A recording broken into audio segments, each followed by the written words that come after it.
We were all predicting chaos at the border. Title 42 lifted, it is going to be chaotic. So about a week before Title 42 was about to be lifted, I went to San Isidro, our biggest border crossing in terms of population in this country and probably the world. Myself and our border port chief there, we drove to Mexico, to Tijuana, to meet with the stakeholders in Mexico. They called for the meeting and said, we don't want chaos at the border. We met with federal, state, local businessmen and women in Mexico. Same message, we want order at the border. And it's obvious because there's a lot of commerce, a lot of lives, a lot of jobs, a lot at stake. And all of us were kind of hunkering down, getting ready for the worst scenario.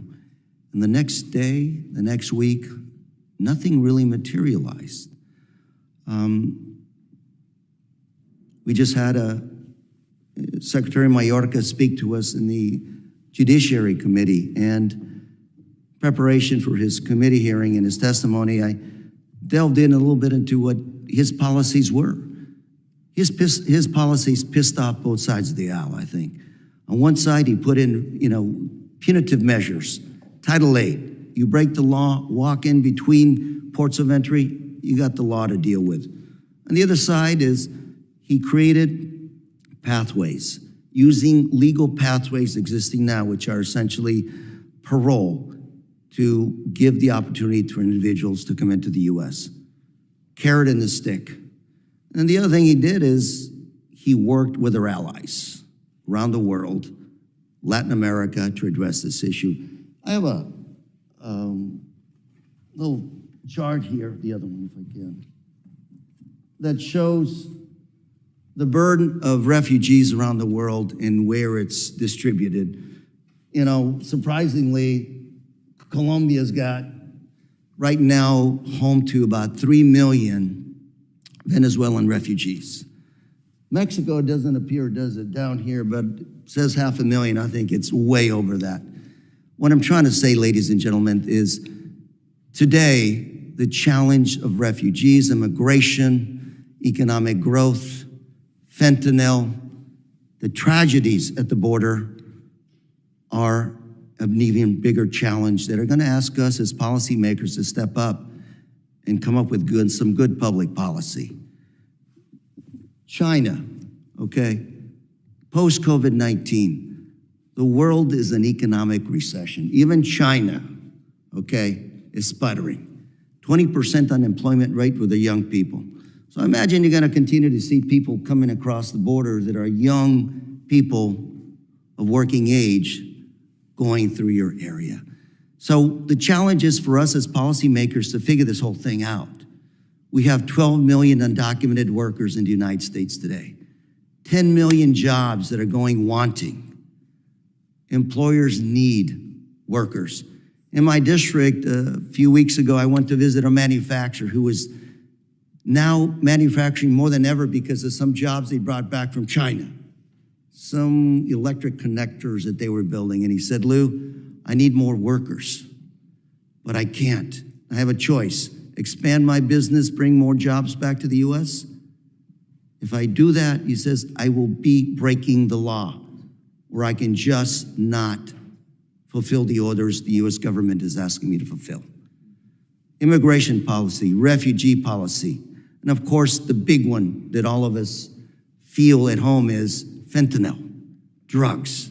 I don't think there's anybody here that hasn't felt the scourge, has heard the death stories in their neighborhoods, in their communities from fentanyl.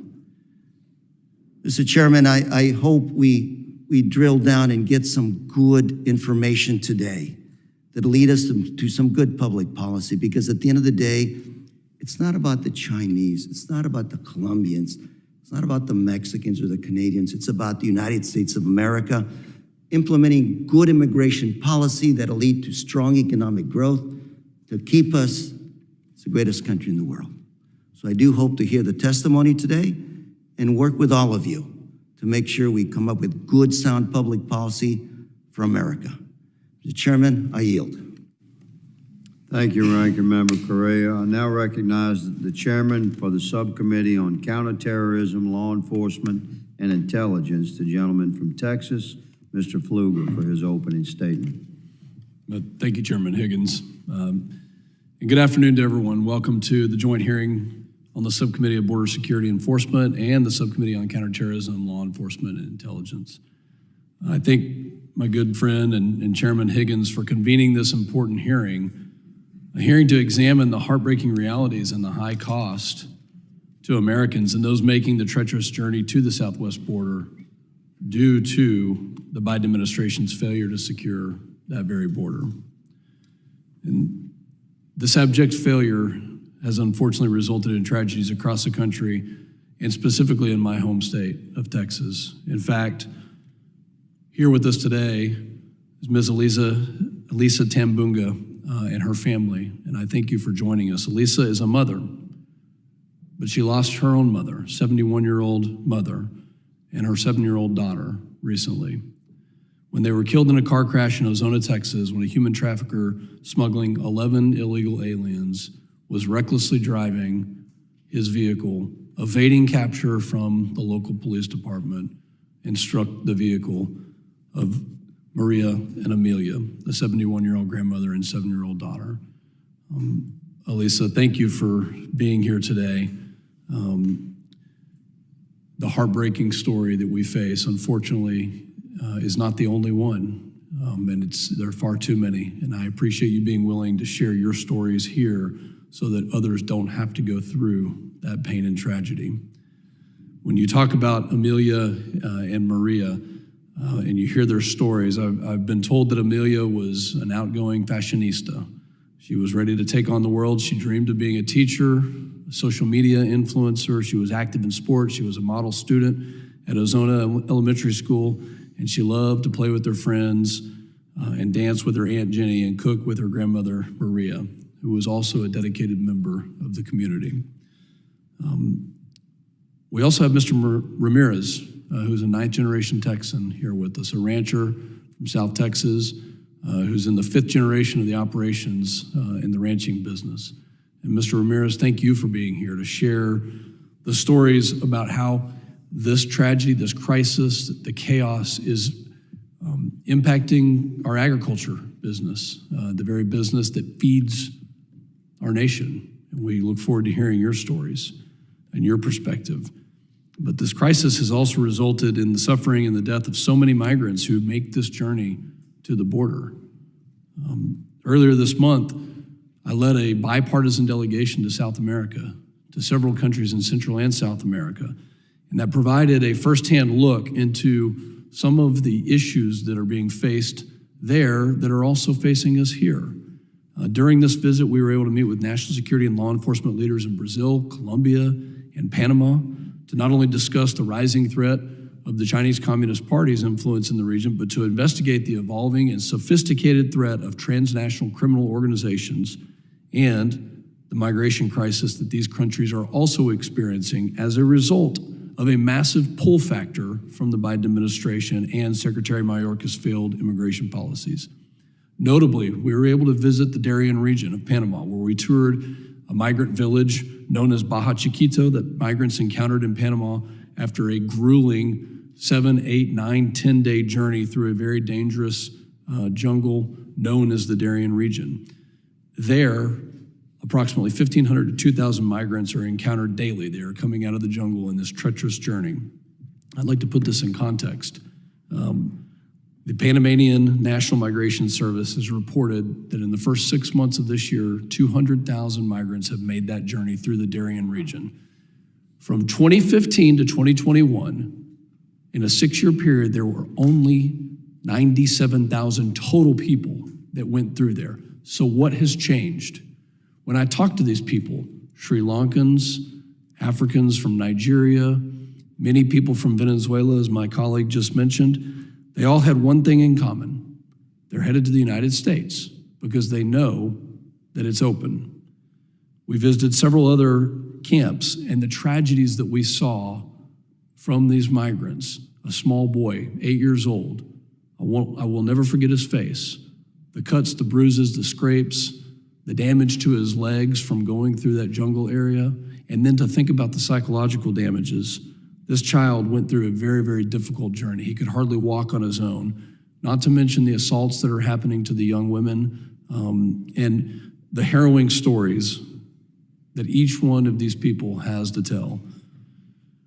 We were briefed as well by Panamanian officials on Panama's operations in the Darien region, to include Panama's National Border Services CENAFRONT, about their work to register migrants using what's known as BITMAP, the Biometric Identification Transnational Border Migration Alert Program. And we learned that Panama leads the BITMAP program in enrollments and identifications of known and suspected terrorists, recently surpassing 100,000 BITMAP checks and identifications of those 100,000 of over 100 known or suspected terror matches and a dozen Interpol criminal matches as well. This is extremely concerning, as it is a significant increase, as I mentioned earlier, from prior years. According to DHS data, so far in fiscal 23, U.S. Border Patrol has encountered 140 individuals with derogatory information in the terrorist screening data set between ports of entry, in addition to 98 individuals encountered in fiscal year 2022. These figures compare to only 3 such individuals apprehended in fiscal year 2020, 0 in 19, 2 in 2017. What's changed? That's why we're here today. Let me point out as well that in the last Congress, in the 117th Congress, the DHS refused to release these numbers of potential known or suspected terrorists attempting to illegally cross into the United States. And only by holding them accountable were we able to ensure that this information was disclosed, as it previously was in previous administrations, to the public. At the same time, in that period of time, since President Biden has been in office, over 1.5 million illegal alien gotaways, and this is known gotaways, has successfully crossed the border undetected or detected but unapprehended, and are now in the United States. These known gotaways they don't provide biometric or biographic information to U.S. Border Patrol agents. We don't know. In fact, when Secretary Mayorkas is here, he can't tell us who these people are. He doesn't know what their background is, what their intentions are, their criminal or terrorist affiliations. And there are some who may argue against the common sense reality that individuals on the terror watch list streaming across our border at record rates pose a threat to America's national security, both those apprehended between the ports of entry and those among the 1.5 million known gotaways since fiscal year 2021. These are fundamentally unserious arguments. This is a national security issue. Only an administration unserious about border security would continue to defend the very policies that have encouraged this chaos. There is also no doubt that the Biden administration's policies and rhetoric are encouraging hundreds of thousands of migrants to make the life-threatening journey through this area every single year, just like those that I encountered in the Darien region. These same policies incentivize millions of people from around the world to place themselves at the mercy of transnational criminal organizations, trafficking organizations, and other malign actors just to get here to the United States.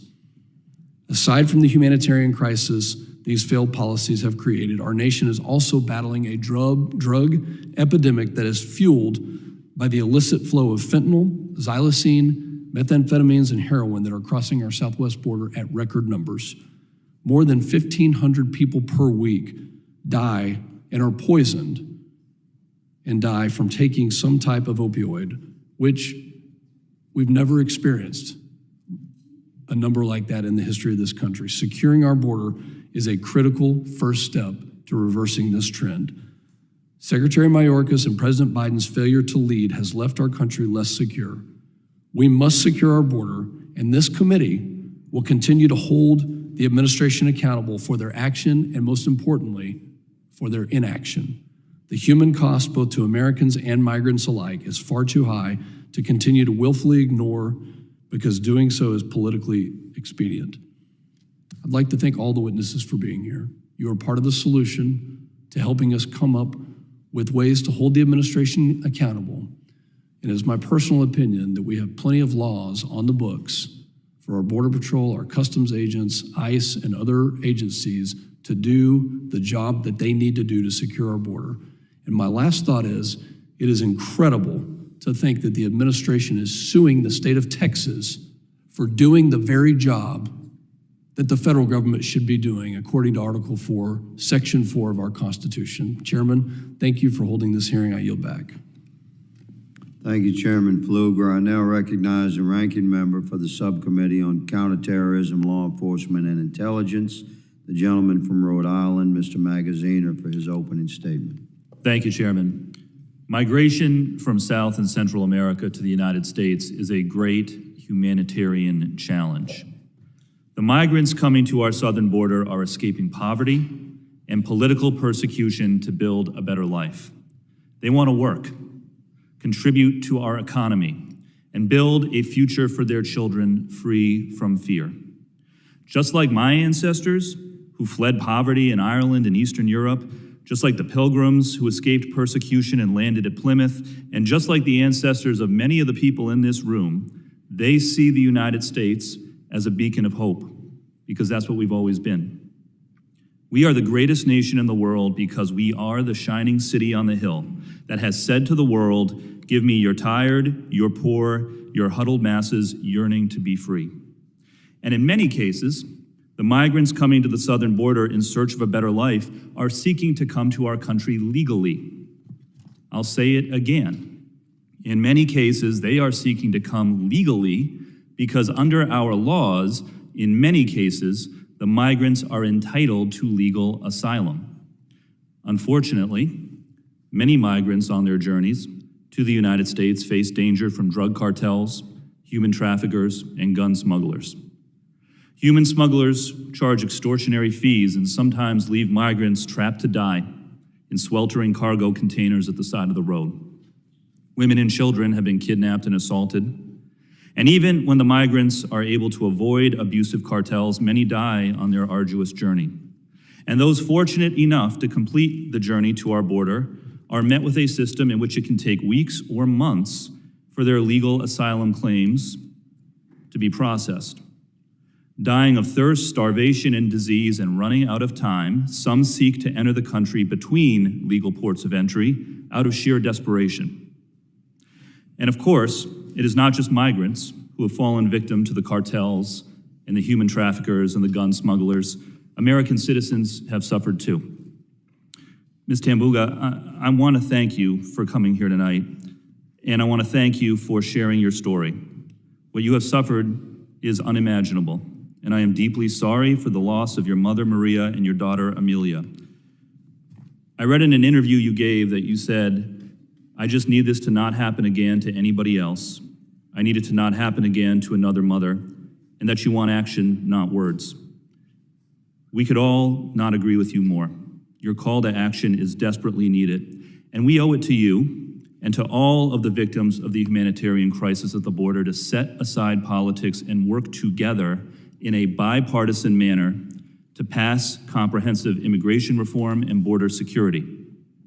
We need a more orderly and streamlined system at ports of entry so that migrants can have their legal asylum claims processed without having to wait for weeks or months in squalid camps or become dependent on human traffickers to get between points of entry.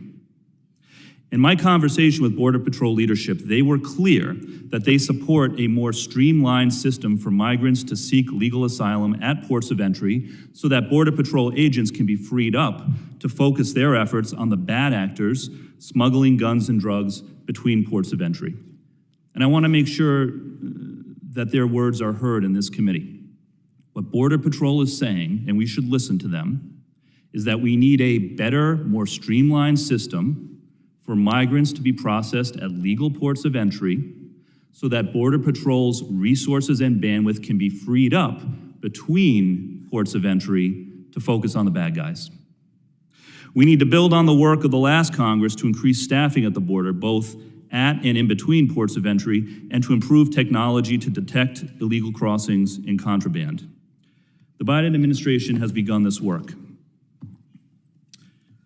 New technology and enhanced staffing authorized in the 117th Congress is being deployed across the border as we speak. Illegal crossings are down significantly since the expiration of the Trump administration's Title 42 policy. The CBP One app is succeeding in creating a more orderly system at ports of entry and in turn reducing crossings between ports of entry.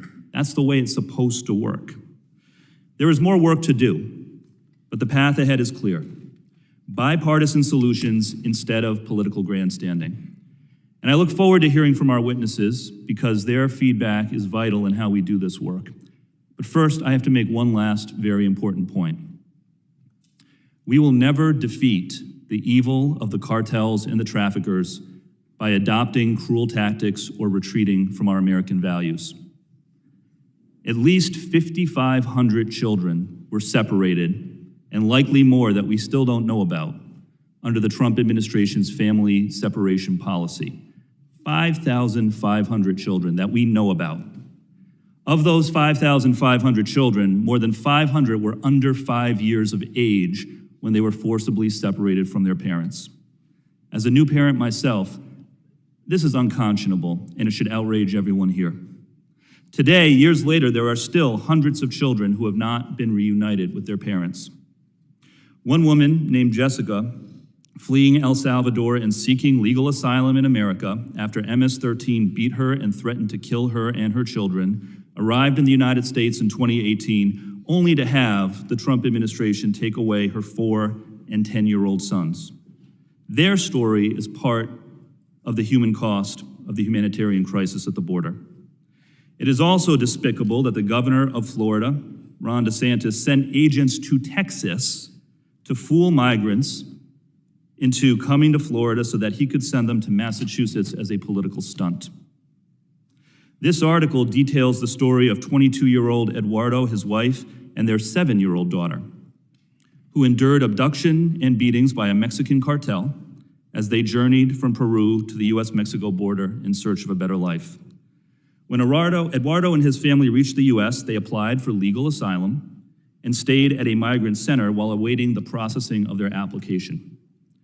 They met a woman working for Governor DeSantis who lied to them, promising a job and shelter if they would board a flight to Massachusetts.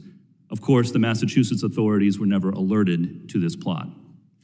And Florida taxpayers paid for this disgusting stunt by the Florida governor for his political gain. Children taken away from their parents by grandstanding politicians looking for headlines, grieving parents who still do not know where their children are today. And now, another grandstanding politician, the governor of Texas, has launched an operation in which agents were allegedly ordered to push children into the Rio Grande River and deny water to migrants.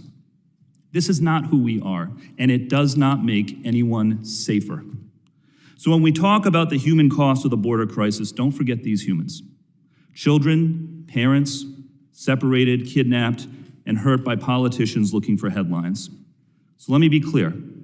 I and my Democratic colleagues on the subcommittee will work with anyone on either side of the aisle who is serious about making the border safer for American citizens and for migrants.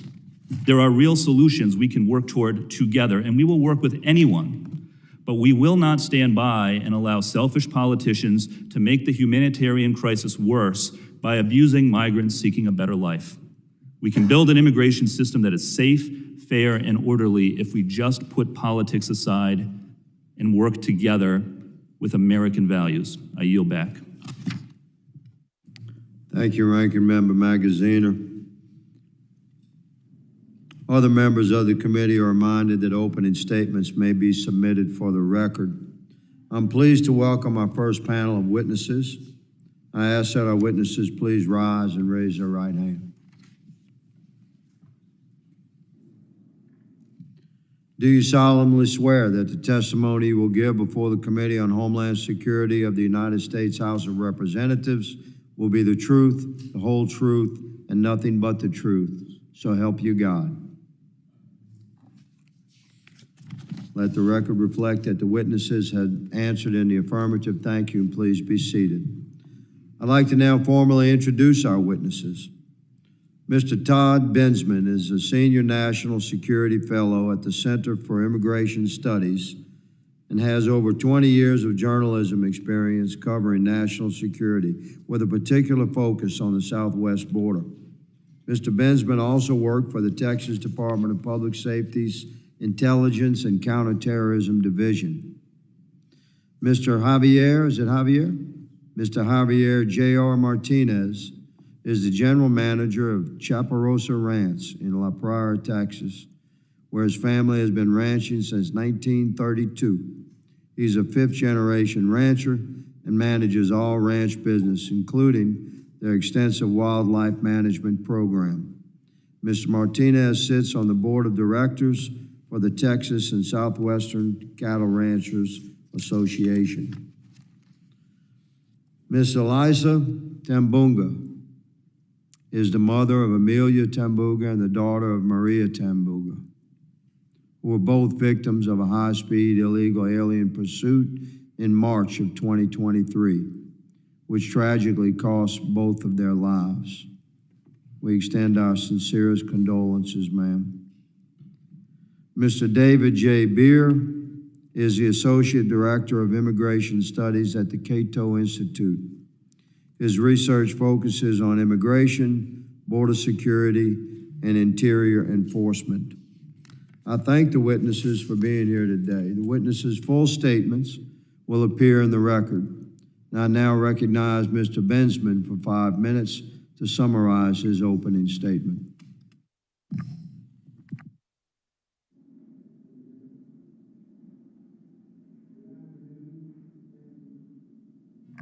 Okay, good afternoon. Thank you for inviting me here today to discuss the impacts from the worst mass migration crisis ever to have stricken the United States at the southern border. This is a single ongoing event with a traceable start date, smashing every record on government books for 30 months straight. Biden administration policies have allowed at least 4 million foreign nationals, including 1.7 million undetected gotaways, to illegally enter and stay in the United States. Those millions of needy, uninsured, illegal immigrants are having transformative impacts on American civil society in several ways that we'll hear about soon. But one impact that millions of Americans can feel right away is rarely addressed, and I want to address that here. That is that Biden's border crisis, what Biden's border crisis is doing to America's public school districts. To degrees that may vary from place to place, this will manifest as acute space shortages and classroom overcrowding, successive tax hiking bond elections to purchase portable classrooms and build new schools, hiring binges for more administrators, janitors, security officers, school cafeteria workers, and English as second language teachers, language barriers where students who can't read or write but must mix in anyway and take standardized tests, declining academic performance, and new social problems like gang formation and behavioral difficulties. A main feature of the border crisis, the Biden border crisis, and also of the much smaller, earlier Trump swell in late 2018 and 2019 is that it is more child-centric than any before. Immigrants and family groups began to really pour over the border after the world discovered a certain legal loophole called the Flores settlement that got them out of detention and deportation and release into America in under 21 days to pursue asylum claim for years. Another discovered loophole, the Trafficking Victims Protection Act, let non-Mexican unaccompanied minors go free within 3 days. This sparked rushes on the border of unaccompanied minors. Whether in families or alone and unaccompanied, school-aged children poured in until President Trump started expelling them under Remain in Mexico and then Title 42. That's the pandemic and instant expulsion policy added in March 2020. But then the Biden administration reopened the spigot by creating exemptions in Title 42 for most families, all unaccompanied minors, and many pregnant and postpartum women. That set the rush off again into our country of children. The public is never told how many school-age children got through these policy openings, but I estimate that it is probably as high or higher than 1.2 million. No one really knows, but it's not going away anytime soon. What we know is that school districts across America had to enroll them under a 1982 Supreme Court ruling regardless of immigration status, numbers, costs, or hardships. So to find out what that might look like, last year I conducted field research on the Cleveland Independent School District, 40 miles northeast of Houston in Liberty County. From between 60,000 and 100,000 mostly immigrant families from earlier border surges settled there in an unincorporated community called Colony Ridge and sent their kids to CISD. Everyone I talked to, including the school superintendent, told me most are illegally present. Here's CISD's story in a nutshell. Enrollments tripled from 3,693 K through 12 students and 4 main schools in 2012 to more than 12,000 in 2022. CISD is now 12 schools and 60 portable classrooms. Plans call for $1.2 billion, that's with the B, expansion, to 20 more schools over the next decade to accommodate a projected student body of 20,000. A decade ago, CISD was 40% Hispanic, now it's 90%. Here's some findings. The district has repeatedly asked voters to approve massive tax spiking bond elections. $85 million in 2017, $198 million in 2019, $150 million in 2021, $115 million in 2022, and it just goes on, they can't stop. The district has suffered declines in academic performance due to language barriers. Those with limited English proficiency spiked from 20% in 2012 to 55% in 2022. English as a second language curricula now makes up more than half of all curricula. The entire teaching staff is required to attain state ESL certification or an equivalent. Many new students were teenagers who couldn't read or write. Nearly half of Cleveland High School's students and 60% of Cleveland Middle School students were at risk of dropping out. Gangs and drug trafficking are problems. This is just one school district, maybe an extreme case, but scattered media reporting suggests it's emblematic. Many are struggling to protect students who are already there from degraded instruction and parents from tremendous new tax burdens across America. I'm happy to answer any questions about this impact or others described in my longer testimony on file. Thank you for your time.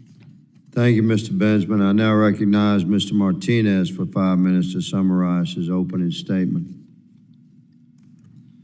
Thank you, Chairman Higgins, Ranking Member Correa, Chairman Pfluger, Ranking Member Magaziner, and members of the subcommittees. On behalf of cattle raisers in the Southwest, thank you for inviting me to provide an update on the state of the border. My name is J.R. Ramirez. I live in La Prairie, Texas, where I manage 2 commercial cow-calf operations, each with extensive wildlife management programs.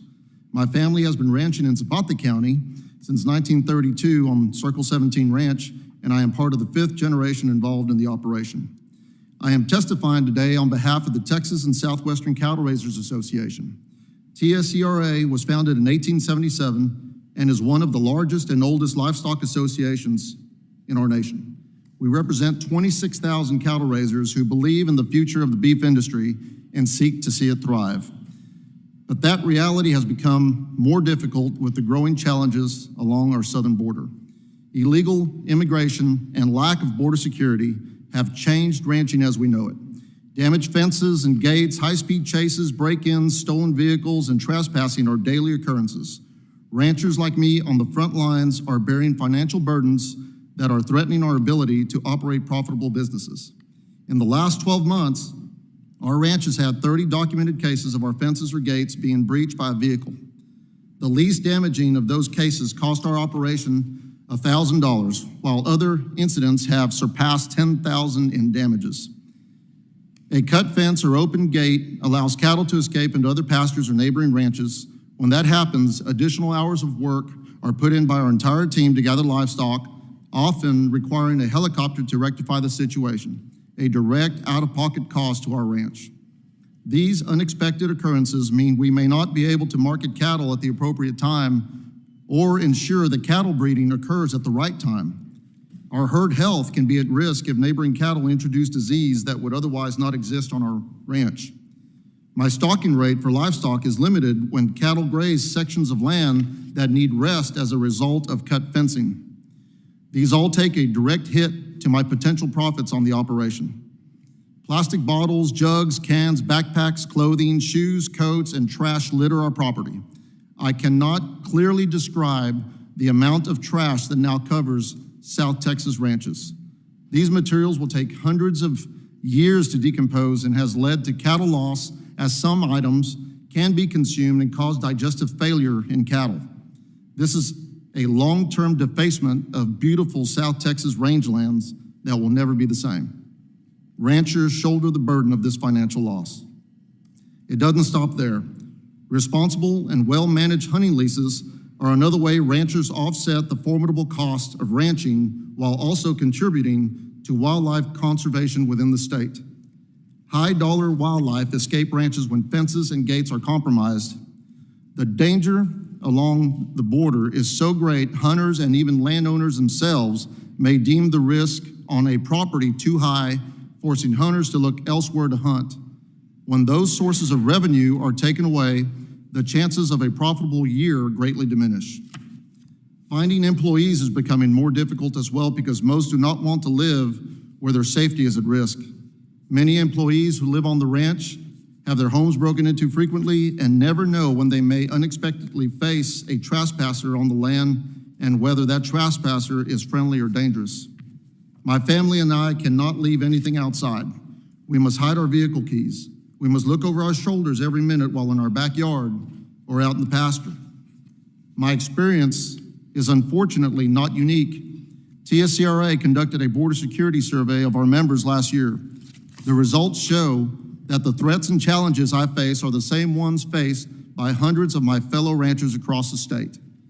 As cattle raisers, we are doing our part to feed the world and raise the next generation of ranchers. We consistently deal with drought, inclement weather, increased input costs, and ever-fluctuating cattle prices. Those factors alone make ranching a costly endeavor and challenging livelihood. When you add in the cost resulting from the state of our border, it is almost impossible to make a profit. We cannot allow the situation to continue as it has. We must do better for our ranchers, our families, and all the citizens that are living through the crisis along the border. Thank you for the opportunity to tell my story. Thank you, Mr. Ramirez, and I apologize, I transcribed your name incorrectly on my notes, but I assure you, sir, as cowboy to cowboy, won't happen again. Thank you, sir. Yes, sir. We now recognize Ms. Tambunga for 5 minutes to summarize her opening statement. Hi, my name is Elisa Tambunga, and I'd like to thank you for allowing me the opportunity to be here today. I come to you as a young woman who no longer has a mother. I come to you as a mother who no longer has a child. I'm a United States citizen who has been horrifically failed by my own government.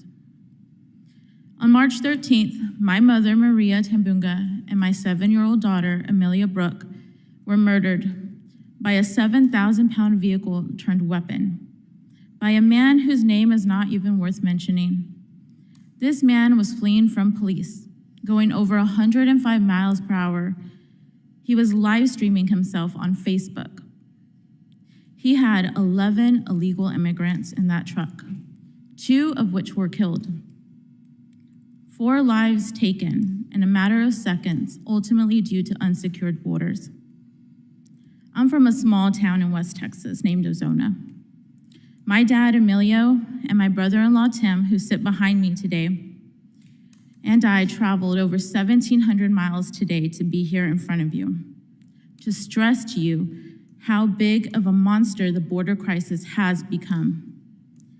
Instead of shopping for school supplies today, arguing with my little girl over crop tops or no crop tops for school, I'm here in front of you all to ask you to help me. Help American citizens feel safe again in our own backyards. I'm asking this administration to fulfill your duty to protect American citizens first. Mr. Pfluger, Mr. Gonzalez have been doing their part.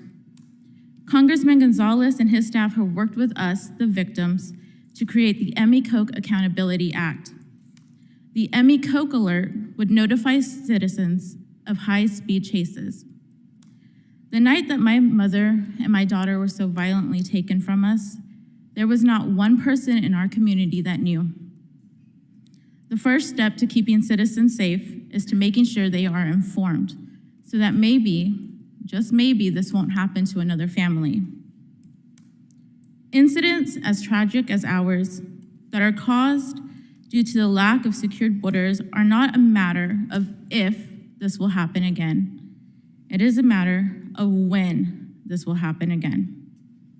So from myself, my father Emilio, my sister Jen, and my brother-in-law Tim, we are adamant that you all hold each other accountable.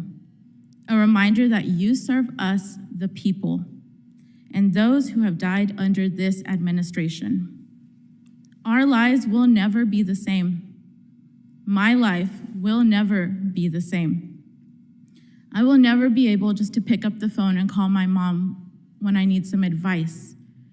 I will never be able to hold my daughter and sing her goodnight song. But I will be able to honor them until I take my last breath. I will be their voice. I will be the voice of the communities that need it the most. Yes, we are a small town, 3,500 in population, but just because we're in a rural part of Texas doesn't mean that you can forget about us. If you work together, if we work together, I believe that we can decrease the chances of another family having to describe this pain to you. I believe that we can come together to make sure that our communities feel safe again. Thank you.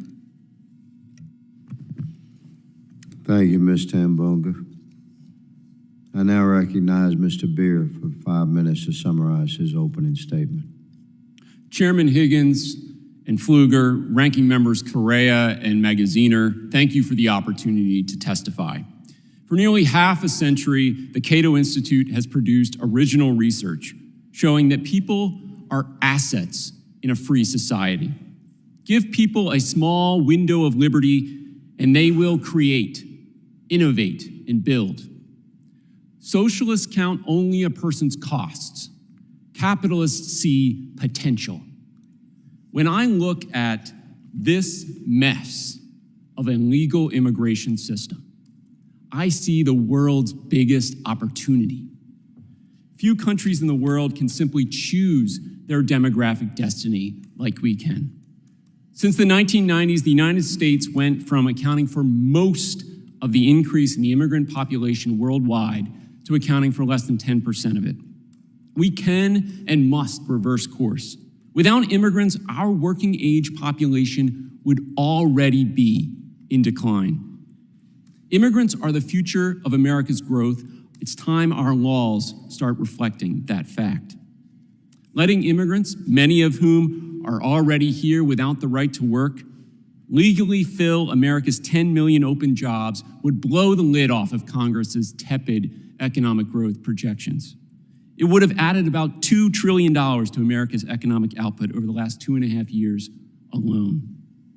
The infusion of new consumers would lead to a renaissance in entrepreneurship, with immigrants leading the way. Immigrants are 80% more likely to start a business. In several major cities, they already account for half of all brick and mortar small businesses. They have and will revitalize struggling communities. Just as they were in the 1990s, immigrants are the antidote to the spike in crime that started in 2020. Immigrants, legal and illegal, are less than half as likely to be incarcerated in the United States. Immigrants prevent homes and businesses from going vacant, which further prevents crime. They will infuse communities with tax revenue to repair failing infrastructure. Immigrants will bring down the spiraling costs of childcare and give millions of families like mine the ability to bring new Americans into this world. Americans are getting older, and while nursing homes are closing for lack of staff, and our seniors are being denied the care they deserve, there's another path open to us. Immigrants want to help. Let them do it legally. We know we need workers, from engineers to open the next generation of chip manufacturing in Arizona to seafood processors in Louisiana. But if our policies tell people that the only way to enter is to enter illegally, that's what's going to happen.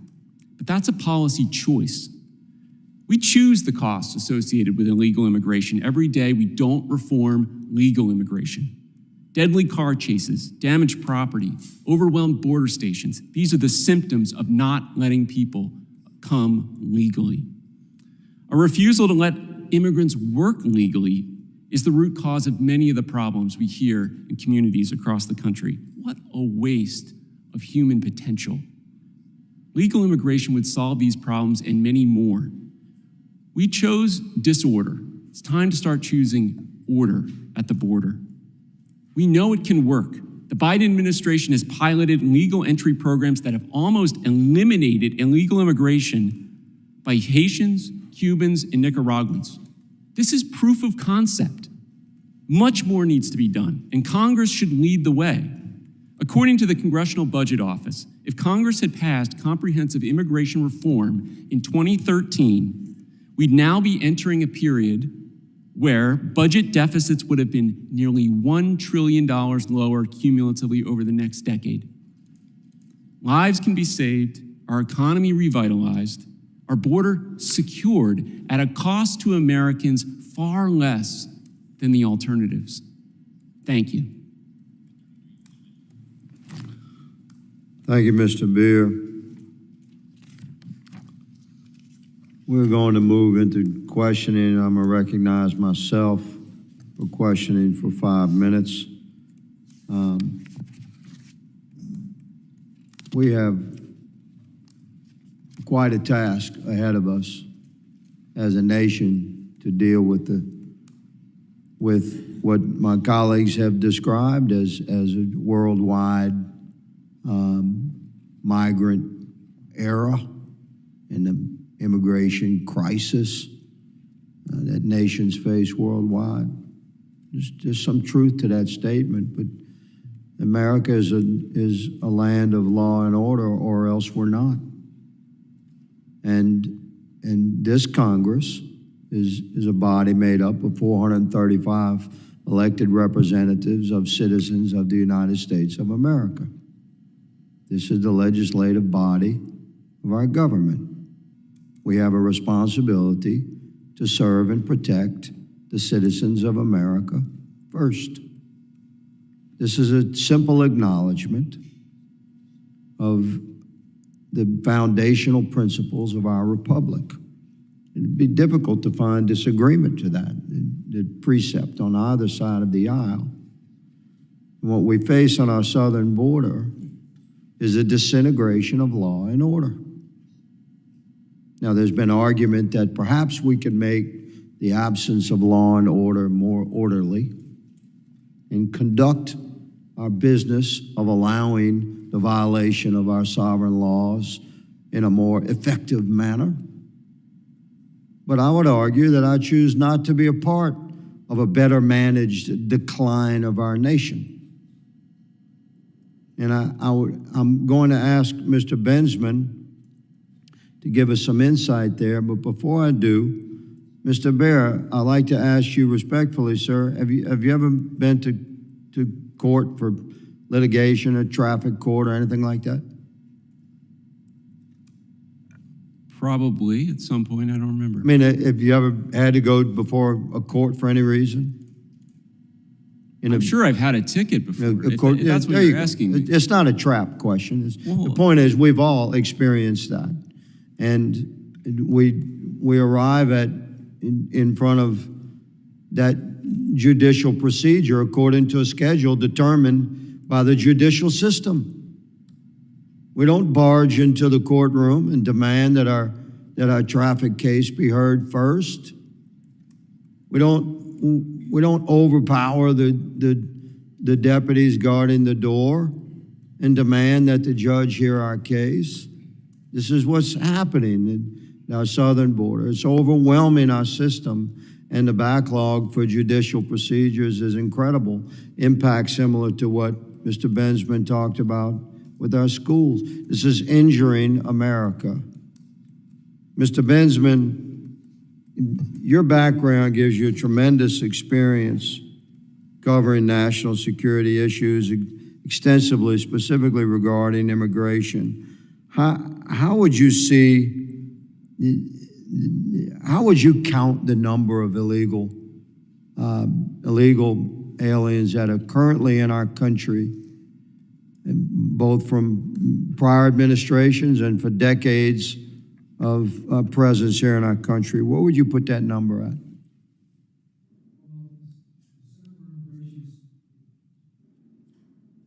The Center for Immigration Studies, before this mass migration crisis we agreed with the 12 million figure. We can no longer say it's 12 million, though. We have to say it's 16 million. We can't just talk about the presence of illegals inside the United States as 12 million anymore. So as we move forward as a Congress to discuss immigration law and border security enforcement, would we not, based upon your experience, is it not the responsibility of Congress to get a grasp upon the number of aliens actually present in our country so we can stop guessing? Sure, of course. I mean, at some point, the government will have to resume interior enforcement operations. Interior enforcement operations have been suspended by and large for 2.5 years. At some point, we're going to have to, somebody will decide, well, there are judges' orders, removal orders that have to be enforced again, and we'll have to be able to plan. Sir, I concur that would be ideal. My time has expired. Let me just close by saying that I believe the number is far greater, and I think it should be part of our narrative that we discuss across the aisle to determine the number of illegal aliens present in our country, so we can get a handle on what needs to be done there. My time has expired, and I recognize the ranking member, Mr. Correa, for 5 minutes for questioning. Thank you, Mr. Chairman. I essentially concur with your statements and just wanted to, first of all, Ms. Tambunga, I just want to let you know my daughter's name is Amelia as well. And so I can't imagine your tragic situation. My heart and prayers go out to you and your family. Mr. Byer, we're here to address a specific issue of the challenges these individuals have at the border. High-speed chase, you got somebody, 11 people in that van, did you say? How do you stop the cartels? How do you take away the profit? How do you stop them from making money off the system? Well, we know that this is a $13 billion industry. And $13 billion. $13 billion, that's a lowball estimate. We don't see all the money that's transferred. We can't measure it, but we can have surveys of this is how much people are saying they're paying, and it's $5,000 to $10,000 to people who are going to smuggle them into the United States. We could defund that billion-dollar industry with legal immigration reform, and we know we can do it because we have now examples of it happening. Cubans largely entered the country legally for decades at the U.S.-Mexico border. For decades, they entered the country legally. There was no illegal immigration problem among Cubans. And then the Trump administration said, no more. We're not going to let them apply legally anymore. Shut down the border. And what happened? We had a huge illegal immigration problem by Cubans showing up in Texas. Every single member who studied this issue can remember the problem in 2022. In 2023, the Biden administration came out with its parole programs and CBP-1, and the problem has been almost eliminated, reduced by more than 90%. Right now, it's almost eliminated, but it's still there. I mean, the parole program, probably in my opinion, is not the answer, but it is a good answer. What do these cartels charge right now for somebody coming across the border, somebody coming from Central America, somebody coming from China? Well, it's staged based on where you're from. So you're talking somewhere in the neighborhood of $6,000 if you're from Central America. If you're from China, they're going to charge you even more.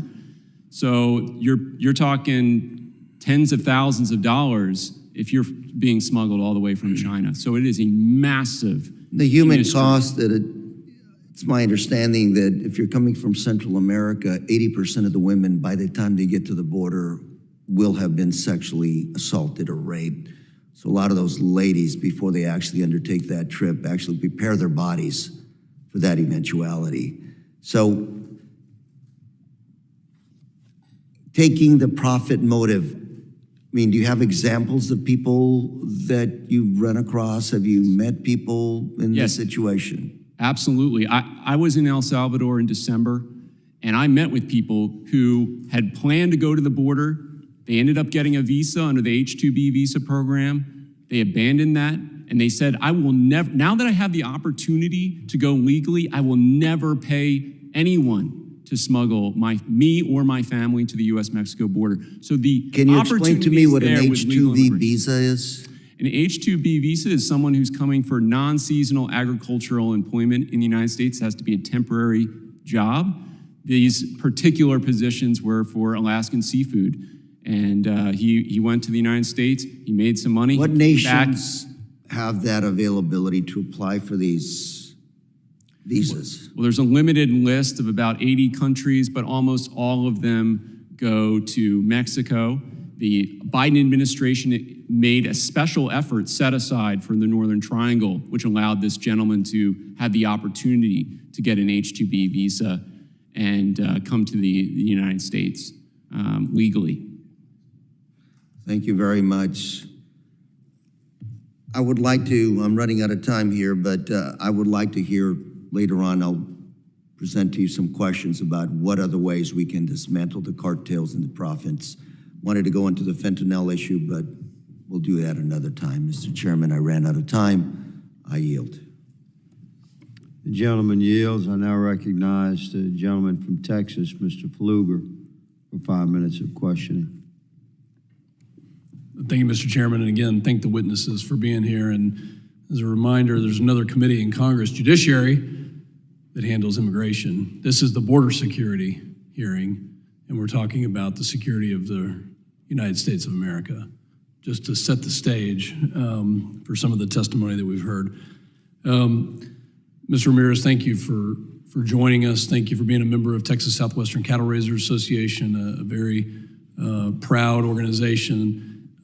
You mentioned the survey, the border security survey that the TSCRA has done. Would you be willing to share that with the committee?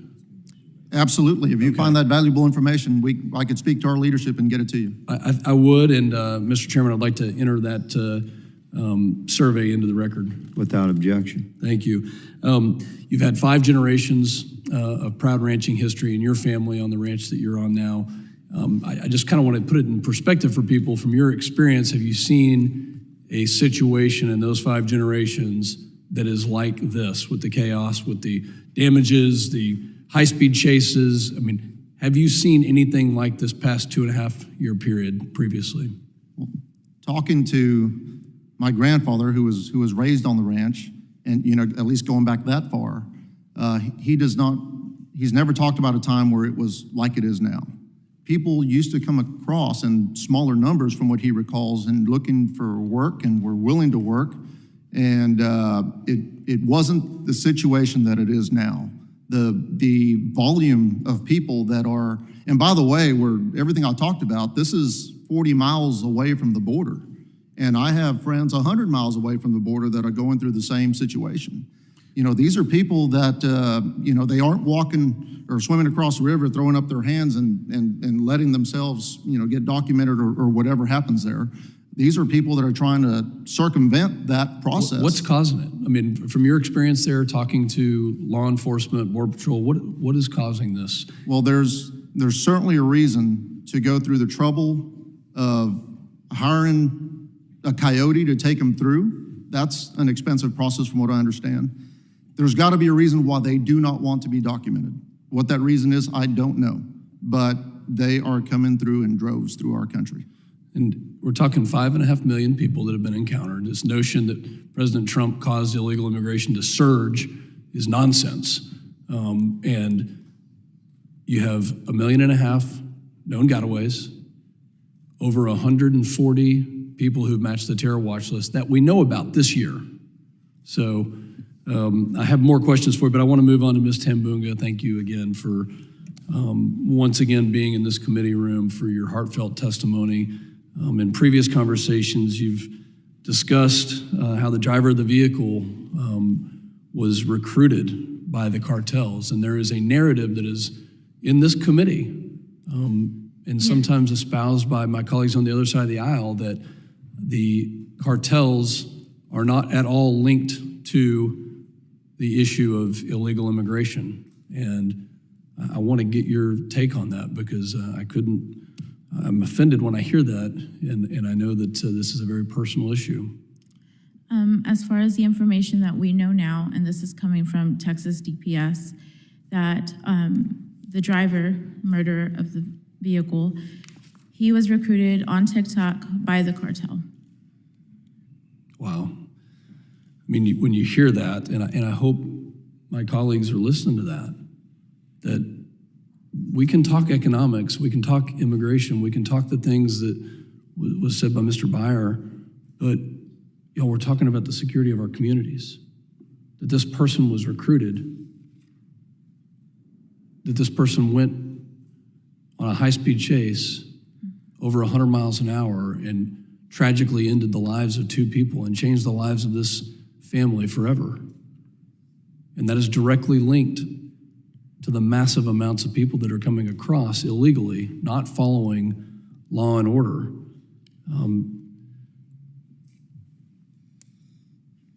Mr. Ramirez said in his testimony that these high-speed chases are a daily occurrence. And Ms. Tambunga, Mr. Bensman, anything to add to that based on either the community of Ozona or Mr. Bensman, what you in your research have seen? Sure. I spend a lot of time on the border, on both sides of the border, talking to people and with law enforcement. There are so many high-speed chases in the borderlands for so long that there are certain communities that, for example, have built protective retaining walls around their schools. One town in Bracketville actually has developed a siren system, kind of like like if a tornado is coming, except it's like, here comes a car chase. They hit that and all the kids go under the desk. It is just absolutely rampant everywhere you go. It's like nothing anybody has ever seen. Well, thank you, and my time has expired. I know my colleague, Mr. Gonzalez, has a very good piece of legislation on that exact issue, but Mr. Chairman, I yield back. Gentleman yields. I now recognize Mr. Magaziner for 5 minutes of question. Thank you, Chairman. And, it was said earlier, and I agree, that we are a country of laws, we are a country of law and order, but agencies, administrations, all of us as citizens don't get to pick and choose which laws we follow. And I think it is important to note that under the law, migrants fleeing violence and persecution are entitled to claim legal asylum. That is not a law that we can just ignore. And so, Mr. Beyer, you can correct me if I'm wrong on this, but is it not true that under the law, migrants who are fleeing persecution, fleeing violence, are entitled to apply for, and claim if they are granted legal asylum? Absolutely. Section 208 of the Immigration and Nationality Act makes it perfectly clear that anyone who is arriving in the United States or in the United States may apply for asylum, and that is a right protected under our laws. And further, other sections of the INA require this administration and any administration to refer them for a credible fear interview and interview that person to see if they're eligible. So just to be clear, if an administration, this administration or any other, were to deny a migrant an interview to see if they qualify for legal asylum, that administration would be breaking the law, right? Absolutely, and in fact, multiple courts have found that this administration and the last administration broke the law in doing that. So let's turn the focus back onto the impact on American citizens from a failure to have a legal immigration system that is orderly and safe. Mr. Ramirez, I heard you talk, and I thank you for sharing your perspective, about the impact that migration and trafficking is having on your land and the land of your colleagues. Would it be easier for you if migrants were instead going to legal ports of entry to have their asylum claims processed than illegally going across your property or the property of your colleagues? I would agree with that. With what we're dealing with, if it was structured, then that would eliminate the problem. Yeah, absolutely. And I think that's an important point that really cannot be lost here. That if we straighten out the system for people to have their applications processed at legal ports of entry, it would save everyone, particularly American citizens, a lot of violence and heartache and hassle. It was said or suggested by my friend on the other side that that's not the purview of this committee, that belongs under the jurisdiction of another committee. Well, if that was the case, my colleagues on this committee would not have passed a bill through this committee that did things like restrict the use of the CBP-1 app, which allows people, it's just an app that allows people to schedule an appointment at a legal port of entry to have their asylum claim processed. So I would just point out again, in the interest of border security, making the border safer for migrants and for American citizens, we need to have part of the conversation be how we make the system for claiming legal asylum at legal ports of entry more streamlined and safer and more accessible so that we can save everybody between the ports of entry a lot of pain and violence and heartache. I also just want to make sure that we don't lose sight of another issue. You know, it was H.R. 2, when that bill passed through this committee a couple months ago, one of the provisions gave the Department of Homeland Security some guidance on things that they should prioritize in their strategic plan, which is a good thing to do, and I agreed with much of it, as I know my colleagues on the Democratic side did as well. But there was a glaring omission, which was no mention whatsoever of the fact that 500,000 illegal guns a year are being trafficked from the United States to Mexico, arming the cartels. So I'll open up to any of you. Do any of you feel that it should be a priority of DHS to reduce the flow of weapons to the cartels? Or do any of you disagree with that? Let me rephrase. Look, this is certainly a national security issue. The cartels are adversaries of the United States. There's no question about that. The fact that the United States citizens are participating in providing arms to this adversary is a legitimate function of government to intervene to prevent that from happening. And I see my time's about to expire, so I'll just note, as a country of laws and law and order, we have to follow all the laws, and that includes cracking down on those who are illegally smuggling weapons to our adversaries on the other side of the border. Thank you for exploring these bipartisan potential solutions, and I yield back.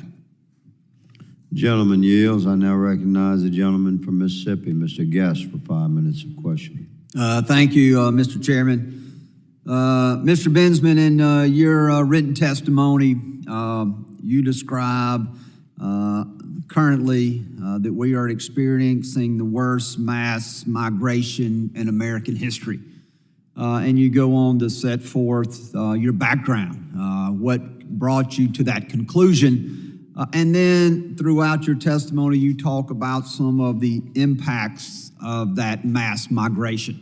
And as a former prosecutor, I want to talk about one of those impacts that you began speaking about on page 5 of your written testimony. You describe it as a great unnecessary crime wave. And you continue over onto page 6 where you set forth that most U.S. states do not keep track of crimes committed by illegal immigrants, and neither does the federal government. And then you opine that only Texas tracks much of the crime by non-U.S. citizens. And then you cite roughly a decade of statistics from the Texas Department of Public Safety. And those statistics are found on page 7, that between June 1st, 2011 and July 31st, 2022, that there were 259,000 illegal aliens charged with more than 433,000 criminal offenses. And those were just in the state of Texas. That of those offenses, there were 800 charged with homicide, 822 charged with kidnapping, 5,470 charged with sexual assault, 6,485 charged with other sexual offenses, and 4,945 charged with weapon offenses. You then, Mr. Bensman, go on later on page 7 to talk about some of those cases in particular. You talk about that in the state of Texas on April the 29th, that there was a 5-time deported Mexican national who murdered 5 individuals. Then in the next paragraph, you talk about that in April 2023, that there were 2 former middle school students who were found dead, their car riddled with bullets. We know that seated to your left, Ms. Tambunga just testified in her opening statement about her tragic loss. And thank you for being here. I want you to let you know that our heart goes out to you for the loss of your mother, the loss of your child, but what you're doing here today by calling attention to that is extremely important. And so, Mr. Bensman, I also pulled just a couple of headlines in preparation for the hearing today from cases that had occurred this year. January 23rd, teenager arrested in rape and murder of autistic Maryland woman, was illegal immigrant and known MS-13 member. March the 7th of 2023, undocumented immigrant indicted on 11 counts of capital murder and abuse of a corpse that occurred in Montgomery, Alabama. June 2nd of 2023, 5 undocumented immigrants with ties to MS-13 charged with murder of Frederick Teen. And then the last one, the most recently, July 21st of this year, Mexican immigrant accused of grisly serial murders of 3 women in Dallas, Texas. Now, your findings contradict Mr. Byer, because Mr. Byer, in his written testimony and in his oral testimony, he says on page 21 of his written testimony that immigrants contribute to the safety and security of American communities. They directly lower the crime rate. He then went on in his opening statement to say that immigrants prevent crime. And so in the last minute of my time, Mr. Benson, I want to give you the opportunity to explain to this committee your findings as it relates to immigration and the effect that it has on crime, and contrast that with Mr. Byer's findings when he says that immigrants do not contribute to crime, and conversely, even says that they directly lower the crime rate. So in my last 30 seconds, Mr. Bensman, I'd ask you to please enlighten this committee and please educate us on your findings. Okay, I have a whole 30 seconds to do that. I guess what I would tell you is that there is a comparative analysis that goes on, comparative research, where organizations try to compare illegal immigrant crime with crime rates committed by American citizens. That is completely faulty analysis. You cannot compare those two, mainly because 100% of all crimes committed by illegal immigrants are avoidable and unnecessary because they should have been deported, like the man who slaughtered the Hondurans next door. Whereas we're kind of stuck with American citizens one way or another, aren't we? There's no escape hatch for pushing American citizens into another country before they commit a crime. So 100% of all illegal immigrant crime is avoidable and unnecessary, in my opinion. All of these comparative studies are bogus and should never, ever be made. There should never be a comparison made between those two things. I understand why that's done. It's done for, I'm hearing snapping. Thank you. Thank you, Mr. Chairman. I yield back. Gentleman yields, and we just recognize 30 seconds become a minute and 15, but that's okay. We get along in this committee. We now recognize Mr. Goldman for 5 minutes of questioning. Thank you, Mr. Chairman, and I'm very happy to follow up on that quite remarkable statement from Mr. Bensman. Let me ask you something, Mr. Bensman. Do you think that the more than 400 mass shootings in this country this year could also be avoided if we had universal background checks, if we did not sell weapons of war to civilians, if we had safe storage laws, if we had common sense gun legislation? Is it your view that every crime that's committed by an American citizen is not avoidable and therefore we should just accept it? I appreciate my colleague from Mississippi pointing out 4 incidents, the 4 articles that he cited of really terrible crimes that happened to be committed by people who were not here lawfully. But I don't see you giving us any headlines about the more than 400 random mass shootings that we have had in this country. And why are we talking about isolated incidents that you have to point out from 6 months ago when we have 2 mass shootings every day in this country? Why is it only the crime that happens to be committed by people who are not here, somehow that you care so much about, and yet all of the devastating crime that is committed by people who are here doesn't matter? Because we don't ever talk about gun violence in this committee. We bring up, as my colleague from Rhode Island did, the fact that 500,000 guns are reportedly exported to Mexican cartels, because in Mexico they only have 1 gun shop that takes months to actually buy a gun, so the cartels cannot actually get the guns from themselves. They get them from the United States of America. They get the weapons of war, the assault weapons, from American manufacturers who then funnel them to the cartels so they can control the fentanyl trade, they can control the border smuggling, and they can control and devastate communities both within their country and those trying to get into this country. So if we're really going to talk about border security and we're going to talk about the crime that those who are coming across, let's talk about the crime. The notion that comparisons of crimes committed by those who are here unlawfully and those who are here lawfully is bogus because it's all avoidable is the biggest bunk I've ever heard. Crime is crime. We got to be preventing crime of all sorts.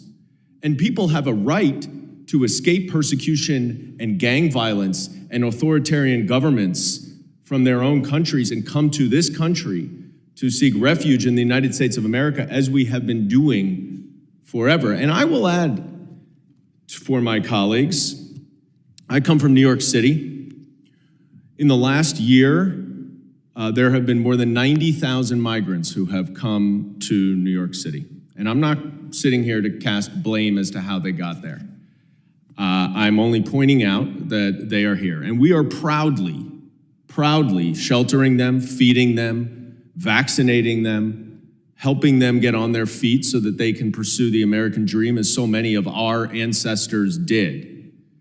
But do you want to know something? You talk about crime. There has not been a single violent arrest in New York City from any of those more than 90,000 people. Not one. So you find me any other group of 90,000 people and no violent arrests, I challenge you. You can't do it. Because what they want is to come here and work. And what Mr. Beer has been talking about is that Those migrants who are coming here to work benefit our economy. And you know why they do? Because we have a workforce shortage. We have businesses who are desperate for labor and they can't get labor. These people, if they were given the opportunity to work, would become part of our communities, would pay taxes, would boost the economy, would take jobs that Americans are not taking. All of that would help our economy. But instead, we are here focusing on red herrings and completely tangential issues that don't get to the core of the problem. I had a lot of questions to ask, and obviously I have not, but I look forward to a second round because I get very frustrated when we're up here grandstanding and we're not actually working to address the real problems that we're facing. Mr. Chairman, thank you for your indulgence, and I yield back. Gentleman yields. I now recognize my colleague, Mr. Bishop from North Carolina. Thank you, Mr. Chairman. Sometimes I don't like the topic that's come up for a hearing, but today the hearing is about effects of an unsecure border. So let me, Mr. Bensman, well, let me start with you, Ms. Tambunga. I kind of want to ask each of you. Mr. Beer, is it Beer? I think it's Beer, not Beyer. I just want to get your name right. It's Beer, yes. Yeah. Encapsulated, and we had some interaction one other time when you testified. You were a Democrat's witness one other hearing, and I think you've got a famous tweet from March of 2022 says, "My position is that the whole concept of legality in immigration law is a joke." I think that That's Mr. Bensman wildly out of context. Oh, you may read the rest of the tweet? Sure. But my point here is that your argument to Dems why Biden shouldn't try to do as many pro-immigrant things as possible makes no sense. There is no risk that this comes back to bite immigrants. That's the full tweet. I still think the lead sentence is an interesting one, and I'll come back to you if I've got time. But the theme seems to be, at least for purposes of Mr. Pfluger's point, that we're talking about border security here as opposed to immigration policy, and it's hard to separate them a little bit. But Mr. Bensman, you said a moment ago that some of the crime issues or the loss, for example, Ms. Tambunga has suffered, Mr. Ramirez, your ranchers, that it shouldn't be because you've got the situation where it could have been prevented. The person shouldn't have been here in the first place. Mr. Beer's thesis is that won't work. You can't stop it. You can't really stop illegals coming across. What do you say to that? Yes, you can stop illegals from coming across. We saw that happen with Title 42. We saw that happen with Remain in Mexico. Listen, I spend a lot of time south of the border interviewing thousands of immigrants. I have probably over the last 2 years interviewed thousands of them. And they are very rational, smart people. They make decisions about whether to journey and cross the border or not based on our policies. Yeah. They are smarter than most Americans because they have a self-interest on these policy questions. They're not coming because they're desperate. That's just a steady state wherever they are. You know, nobody wants to live in Haiti, but they're not going to come and actually spend the money on smuggling unless they know really to a high degree of probability that they're going to get in. Mr. Ramirez, now, how about that? Is it futile to stop illegal immigration? Would there be things that could be done that would protect your ranches? In your opinion, I really don't know. I don't know if that could happen. I don't know if you could put a structure in place because the people that are coming through us are avoiding the structure that's already in place. Mr. Johnson, who was here a week or so ago, we had another joint hearing. Mr. Higgins and I did in our subcommittees, and he was a rancher talking about a wall that was in progress. It was stopped right before it got to his property. He thought that if there was a wall there, and we've heard Border Patrol folks tell us, I have over and over again, that walls can divert people into the place where, and maybe keep them off people's property. Is that something that you think is true? I cannot build a wall big enough around the property, be able to afford that, and it work. No, not you build it, but the United States government built it. I don't know if that's the answer. I can't answer your question because I there are plenty of professionals out there that are dealing with this, and I would say if someone within Border Patrol or another agency said, this is what we need to do, I would trust their opinion. Yeah. I'm here to discuss what we're dealing with because it's not controlled at the border. Yeah. Ms. Tambunga, you most of all, what do you think about that? I mean, Mr. Beer's proposition, I think, is that the problem is that we try to restrain immigration. We should just let it all happen. Or at least a lot more of it. Now, see if I can get, I'm not going to have time to get to him probably, but what do you say to that? What's your opinion? I've never once said that I'm against this at all. We're fifth, sixth generation. My family came here correctly. We came here to work. They did all of the legal steps they needed to. I have a friend right now who's waited 7 years to get his wife, and he has to explain to his 3 kids why his wife can't come over here yet. Yeah. My problem is the problems that come with those that want to cause trouble. I wake up every day and I can tell you the silence gets louder every single day. And it's just not for my family, but for our community. I'll tell you that on the day of our burial for them, we got informed that there was another high-speed chase only 30 miles away from us again that had 12 illegal immigrants and ended in a car crash near Sonora. It's nonstop, and when I say that this is not an if it's gonna happen again problem, it's a when it's gonna happen again problem. So I think that we need to have adequate funding and adequate training for our policemen. The night of our accident, only 1 trooper was covering the entire state of I-10. That's unacceptable. Thank you, ma'am. I'm sorry for your losses.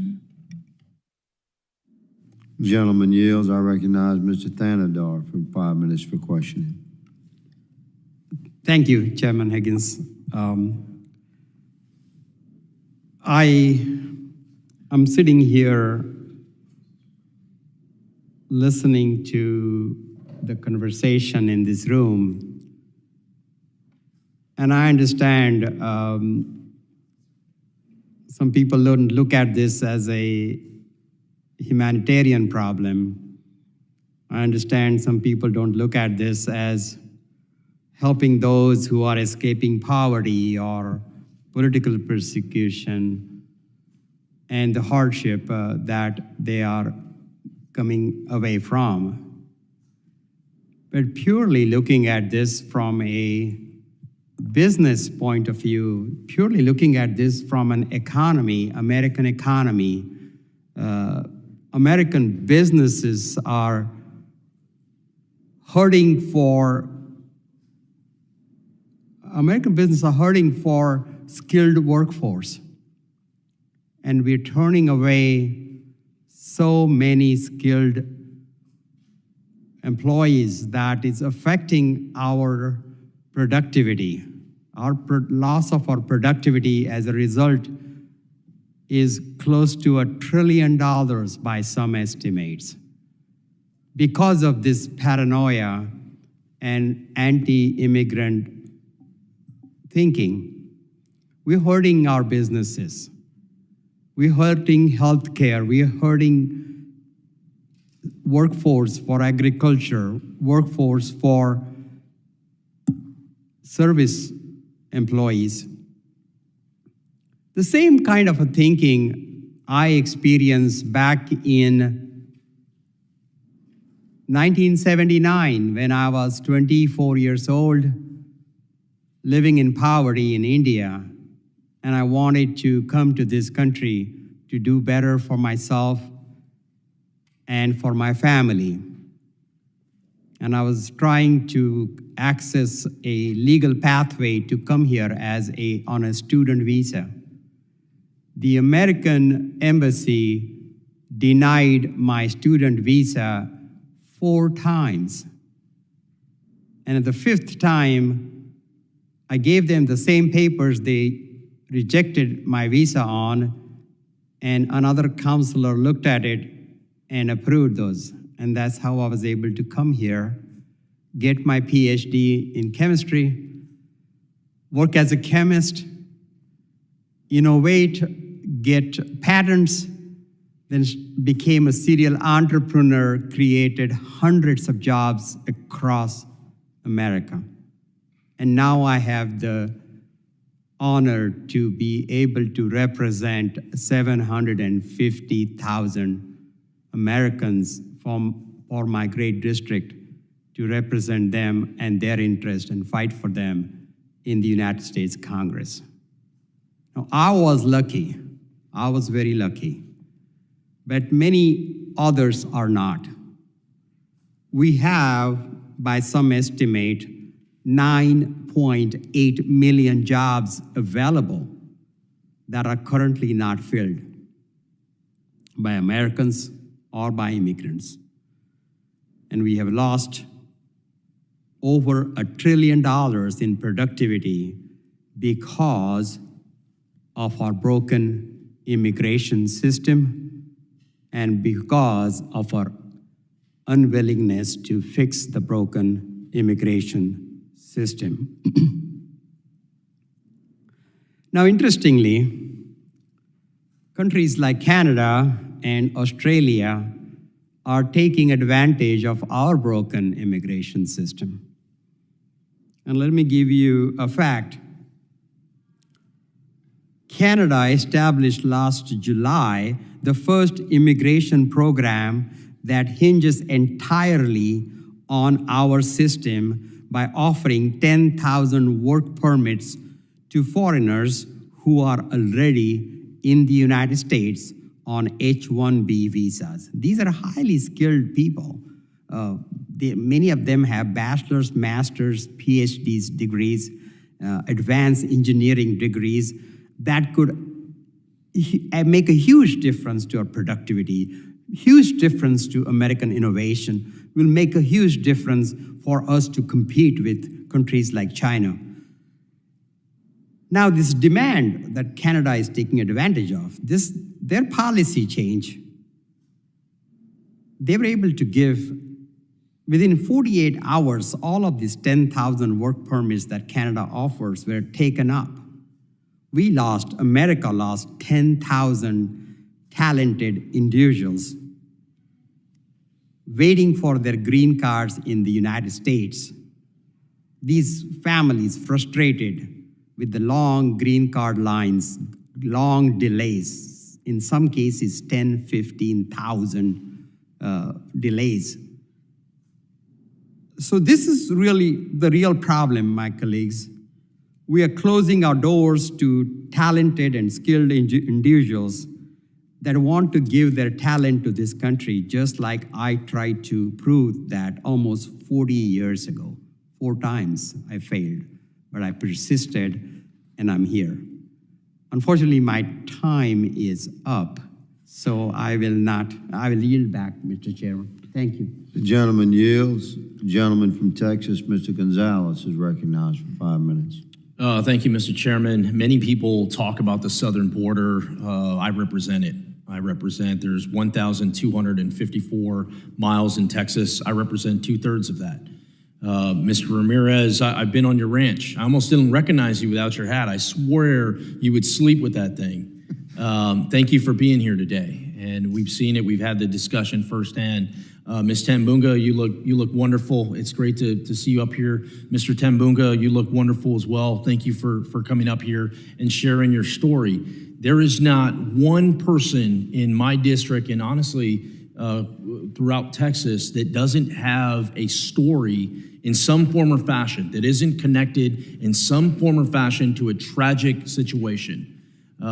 Whether that's the high-speed chase that went through Ozona, whether that's a high-speed chase that went through Uvalde and wrecked a car that hurt the mother of one of my commissioners in Valverde County, whether that's Ronnie Dotson, who's a sheriff out in Brewster County that every week finds bodies in his jurisdiction, whether it's ranchers in Dryden, Texas, that have had their water lines cut. I mean, there is not one person, whether it's the schools in Uvalde. Thankfully, we're in break right now, but that we're going into lockdown 3 times a week. And so I find it very frustrating to how do we get attention to this issue? It seems as if the federal government, to include Congress has an equal role and is equally responsible. The President of the United States and Congress have abandoned my district, have abandoned the 23rd District of Texas. How do we fix that?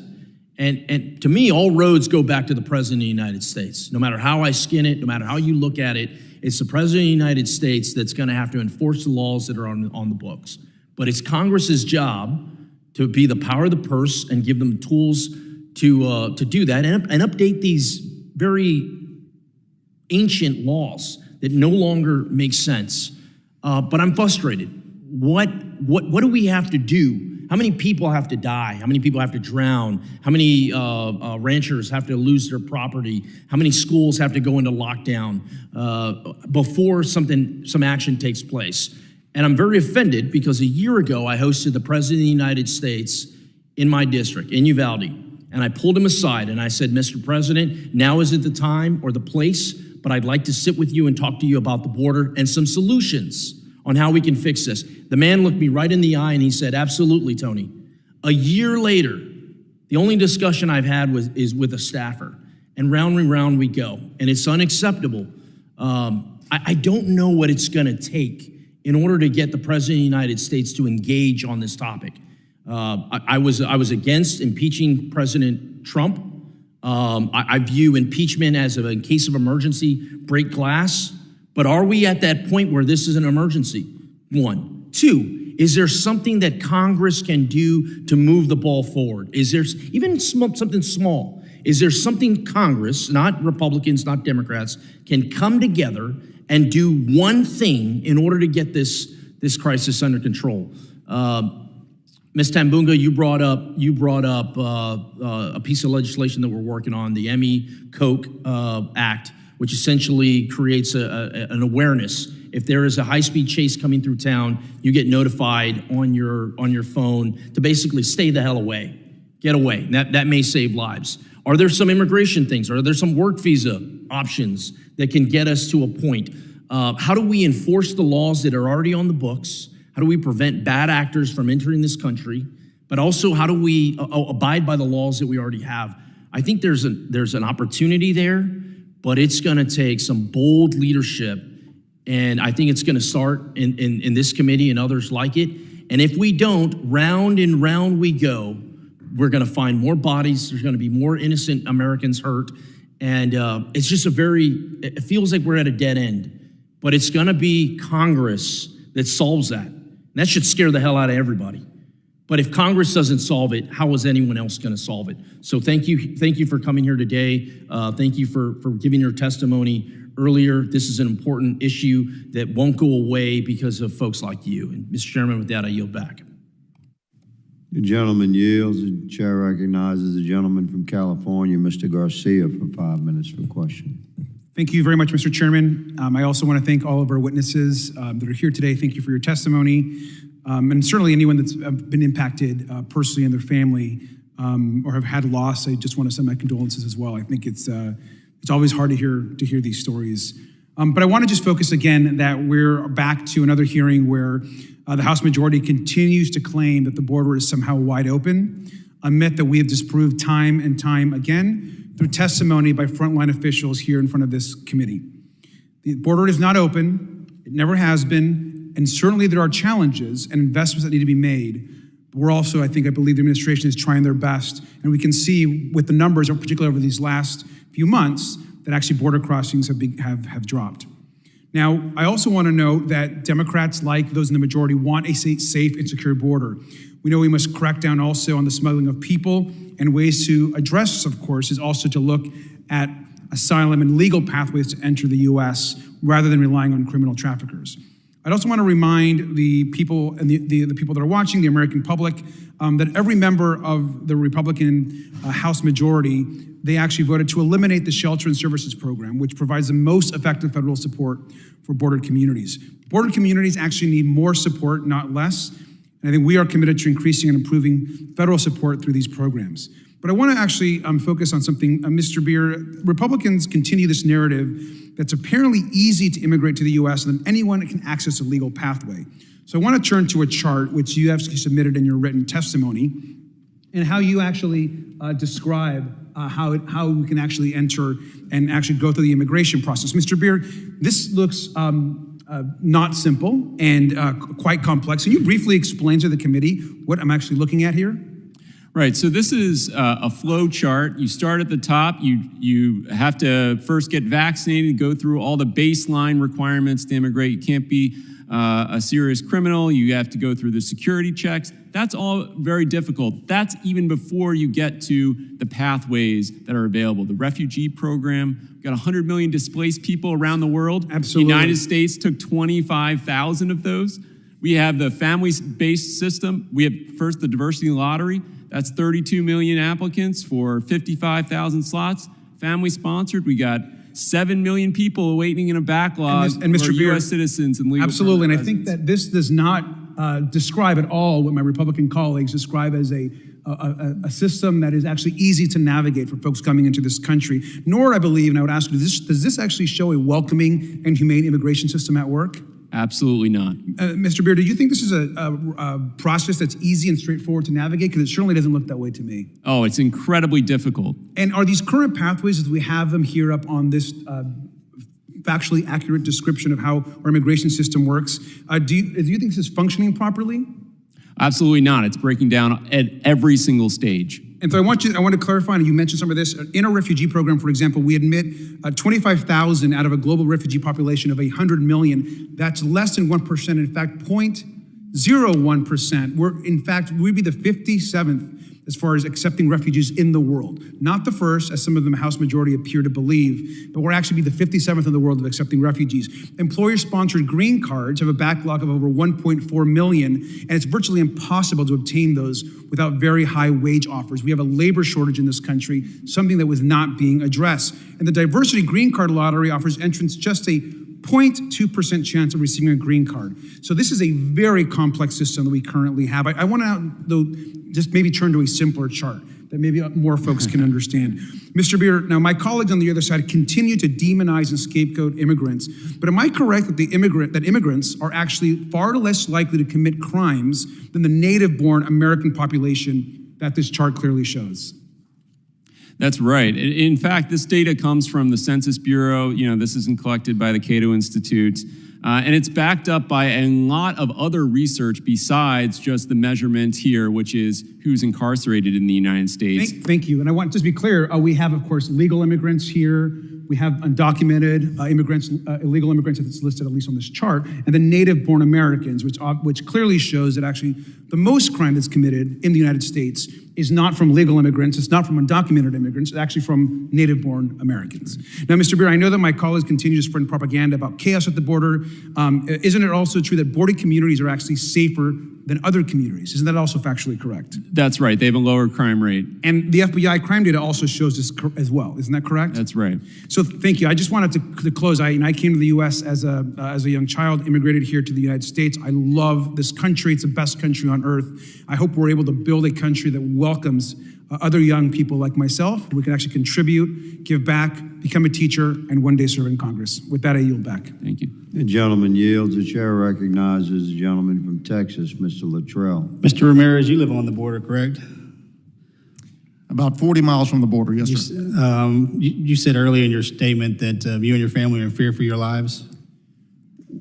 You have to look over your shoulder when you're sitting in your backyard. We fear for the dangerous situation that we're in because there are many, many people present on the ranch at any given time, and we don't know if they're friendly or not.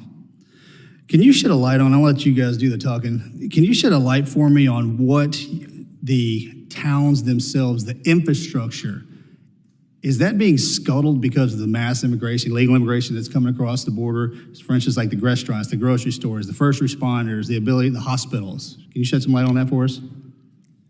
Well, I live in the middle of nowhere. I don't live in town. They are going through us to get here or another city in between. What's going on there, I can't speak to. Mr. Benson, the statistics that you threw out in your statement, that's my district. And I share that district with Mr. Babin. And in the past 2 years, I just got done talking with my sheriff in San Jacinto County. In the past 2 years, there's been 2 mass shootings with the AR platforms that are in discussion, both of which were with illegal immigrants. That's it. In San Jacinto County, I would venture to say over 85% of the people have that type of weapon system in their home or in their truck. And that lends itself to we raise our kids right. Can you elaborate, please, on what you saw in Liberty County as far as the school districts go, again, for me? I'm sorry, in which county? Liberty County. Yeah. Well, yes, I mean, it's overcrowded. It's struggling with an unanticipated onslaught of people moving in, foreign nationals who don't speak the language. They tell me many of them are not legally present. The community there has been described as the largest community of illegal immigrants in the United States. 75,000. Yes. Right in my district. I Yes. feel it. I feel the pressure. 10,000 children make up a school district. We went from 3,000 to 20,000. Yes. San Jacinto, Polk, Liberty counties are some of the poorest, not only in the state, but in the country. It is unsustainable. We know that this is a problem, but the administration is doing nothing to course correct this issue. Ms. Tambunga, it's great to see you again. I'm sorry, this is our second time, and I hate that it's in this chamber. Mr. Beer, you said that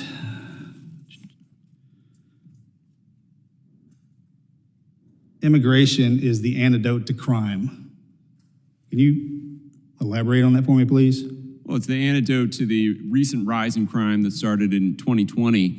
We've seen that immigrant communities are less likely to commit crimes than immigrants that come through the process and they correctly? revitalize dying communities, which prevents crime. Immigrants that come through the ports of entry properly? Both. Both. Both. So what if immigration is the antidote to crime, what's illegal immigrants in our country? What are they? They're people without legal status in the United States. Given the numbers that we see in the crime rate, are you aware of the sex trafficking number in the United States and what that looks like with women and children? The number? Yeah, the number. You don't know that statistic? Not what I off understand, the top it's of my head, no. the number of men, women, and children being trafficked is more than any time in history. You aware of that? Right now, here in the United States. You aware of that? You think that's coming through a secure border? No, it's I not. wouldn't think so either. Mr. I Chairman, want a go back. secure border. I want it very secure. And I we want do too. people to come in In your legally. opinion, do I you want think the people to border's come in secure? legally. In your opinion, do you think the border's secure? Absolutely not. I want people to come in legally so we can free up Border Patrol to go after people who are serious criminals and threats. Glad to hear you say that, sir. Thank you. I yield back, sir. Gentleman yields. Ms. Ramirez is recognized for 5 minutes for questioning. Thank you, Chairman Higgins. As we conclude our last Border Subcommittee hearing before the August recess, it's been about 8 months. 8 months, and every single week in subcommittee or full committee, regardless of the committee I'm on, it's always about the border. The border, the border, the border. And it is beyond evident that the Republican majority has spent more time spreading dangerous misrepresentations of the reality at the border, which I agree is not secure. It's not secure for the immigrants who are trying to cross and risking their lives because their circumstances in their small towns, like Chiquimula or Concepcion Las Minas or wherever that is, it's so bad. They're willing to risk their lives. It's not secure for them, and it certainly isn't secure for all of us because we don't have a pathway.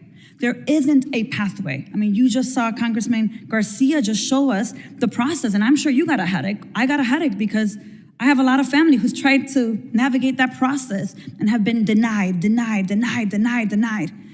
This here, I'm gonna be honest, as a Latina here, as a daughter of immigrants, as the only one whose mother crossed the border pregnant with her, feels unsafe for me. It feels like dehumanizing and criminalizing of Black and brown asylum seekers at the southern border. As a committee and as a Congress, the actual work for us should be, we want a legal pathway to immigration, so let's work on it in bipartisanship. And when you want to do that, I am happy to work with you to do that. Because I don't think anyone wants to be sex trafficked. I don't think anyone wants to die in the Rio Grande. And I certainly know that no one wants to die from dehydration as they're trying to cross Texas, Arizona, or California. Mr. Bensman, You told Fox News, Laura Ingraham, that the United States should not provide asylum to Ukrainians fleeing Russia's brutal war because, quote, they're doing great for a group of war refugees.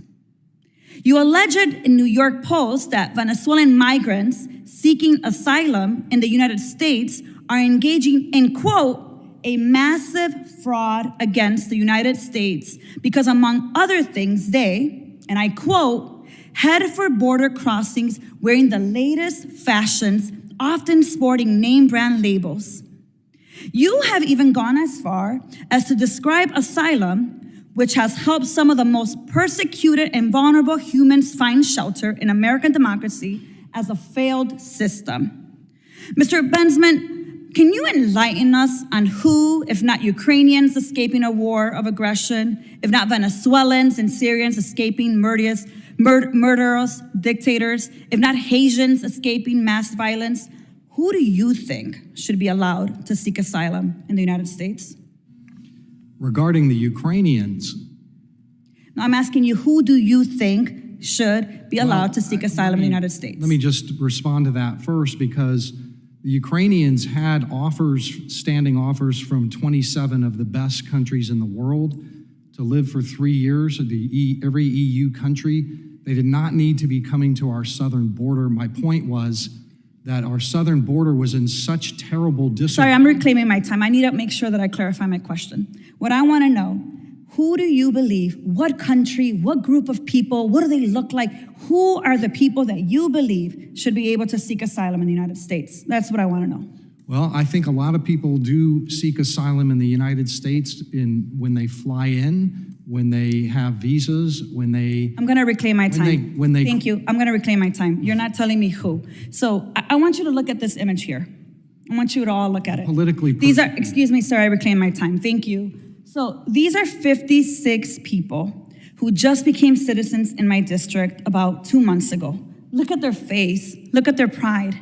Some of them, it took them 35 years to finally become a U.S. citizen. Many of them, 90% of them, had to enter this country undocumented because they had no choice. And yet they spend 35 years working towards immigration reform for them because their child turned 18 or because a family member sponsored them. They are proud Americans. They are not rapists. They are not sex mules. They are not human traffickers. They are everyday people who are social workers, mentors, teachers. I need us, as we go into August recess, to look within ourselves and ask ourselves, if you actually care about the border, let's work on creating a pathway to legal migration to this country. I'm also anxious to work with all of us for immigration reform. And with that, I yield back. The gentlewoman yields. The chair recognizes the gentleman from Arizona, Mr. Crane, for 5 minutes for question. Thank you, Mr. Chairman. Thank you to everybody who came to testify before this committee today. Wow. No wonder we are in this spot. If y'all don't get it, if y'all just get a chance to go watch this entire hearing, for all of you Americans out there that are wondering why we have this just complete invasion at our southern border, this hearing will give you a really good idea of why. You know, the amount of gaslighting and misdirection that I've heard in this chamber today could choke the average American with complete frustration.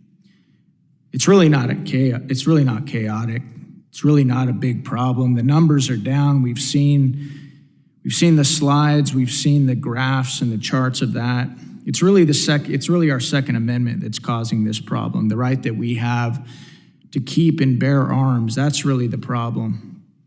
The other problem is, obviously, walls are hurting people. Walls don't work. They're archaic. People are falling off them, getting hurt. It's unbelievable to me. You know, it's sad, Mr. Bensman, because I've been following you for a while, and I know that this is a big issue to you. You've been following it for a long time, haven't you, sir? You know, I listen to my colleagues, and, you know, it's interesting because I never hear them talk about the genesis of this whole thing. Mr. Bensman, did you hear President Biden during his campaign talk about, did you hear some of the quotes that he said about people coming to this country? And basically telling people, hey, if you want to come here and you're fleeing oppression, you can come. Did you hear that? From all 15 candidates for the Democratic primary, they were kind of trying to outdo each other on policy, who could open the door the widest, who could let the most in, and believe me, they heard it. Yeah, just for clarification, those quotes, Democratic debate on September 12th of 2019, we're a nation who says if you want to flee and you're freeing oppression, you should come. Democratic debate, June 27th of 2019, and those who come seeking asylum, we should immediately have the capacity to absorb them, even though we don't. Keep them safe until they can be heard. Mr. Bensman, what do you think was going to happen when you heard the possible president of the United States saying those things? Well, I was in southern Mexico during some of those debates, and I interviewed, very surprised to find many immigrants heading to the northern border, which was closed under Trump policies, to wait for the day a Democrat won and Trump lost. I had lots of interviews with people in February, March of 2020, months before the election. They started moving just on those campaign promises. Mr. Ramirez, you were probably out tending to your cattle or showing some hunter around your ranch, but did you happen to hear those comments from candidate Biden at the time? Yes, sir. Did you think your life was about to get a little bit more difficult? I didn't know it was going to happen in the volume that it did. What do you think when you sit in this chamber and you hear my colleagues on the other side who don't ascribe any credit to those words and what a presidential candidate was saying? I don't know what I'd say. What I'm here to say is that ranchers, people that try to feed this country, are being impacted in a very serious way. And we are being impacted because we are not securing the border. Ms. Tambunga, did I pronounce that correctly? Yes. Bunga? Tambunga. Tambunga. Thank you for coming here today, and I'm very sorry for your loss. Thank you. I did hear you say that our government has let you down. Is that correct, ma'am? That's correct. Can you expand on that a little bit? How has this government let you down? Failing to see the problem. I'm going to say something, and I'm going to say this one thing to every person up there right now. I have been in this room twice now, and it is offensive as an American citizen, as a person of the people, to see you up here constantly bickering, going back and forth.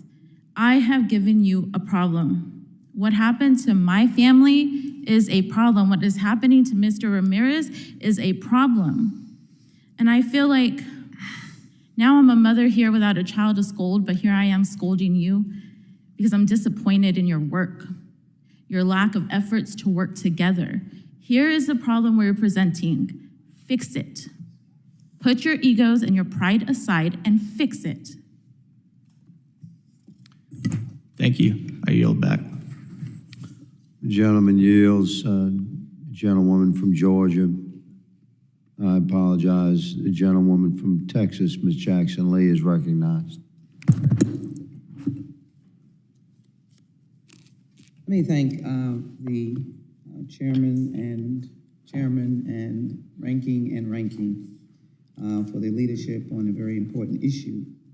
And I was delayed because I was in a number of hearings, including judiciary and on the floor with military construction and in the Rules Committee. But I wanted to be here because I think it is important to find really the root of our dissension and emphasize that I think we should be beyond that, because I have every confidence that Democrats are concerned about America, that they have been instrumental in writing some of the most effective immigration reform legislation that protects people at the border.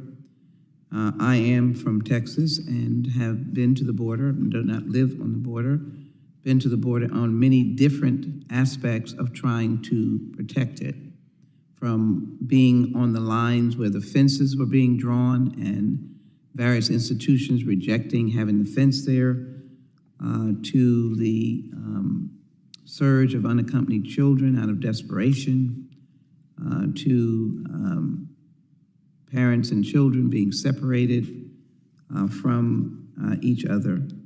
I diminish no witness on this panel. Everyone deserves to be heard.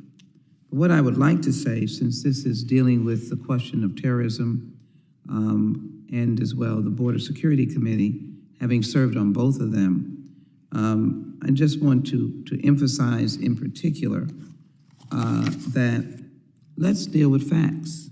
Let's deal with facts and the level, if you will, of terrorism that has come across the southern border. Yes, our very fine personnel have been able to detect those, and they should be commended for that. That is not the normal population that comes across. In addition, we have found that the people who are dying, excuse my voice,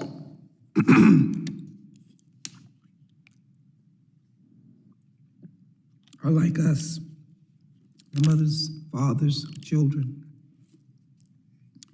And it seems that a country this big can find a way to deal with comprehensive immigration reform. That there is a pathway for people to come so that terrorists and criminals cannot come.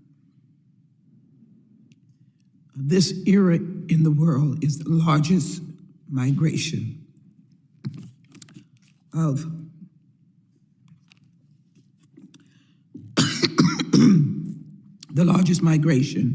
people all over the world.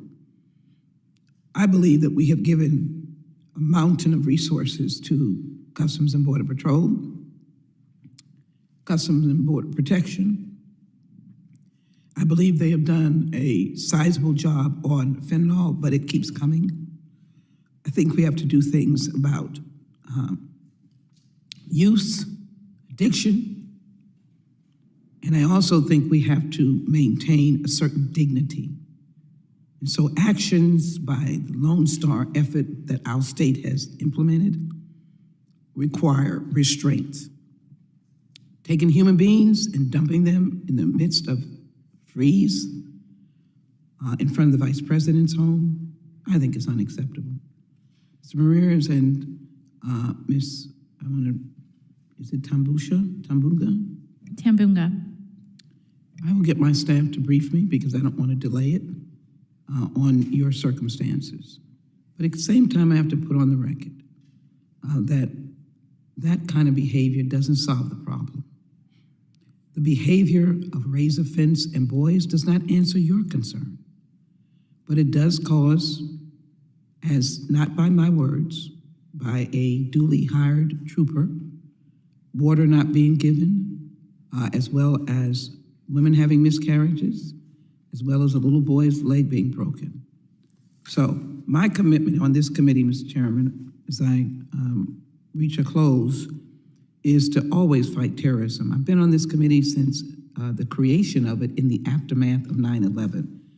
Don't want to give a lot of history, but I was here in this Capitol when that heinous act occurred. I have no qualms about fighting terrorism.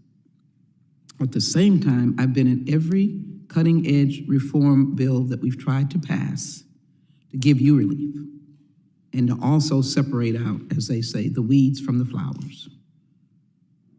We don't need to coddle criminals.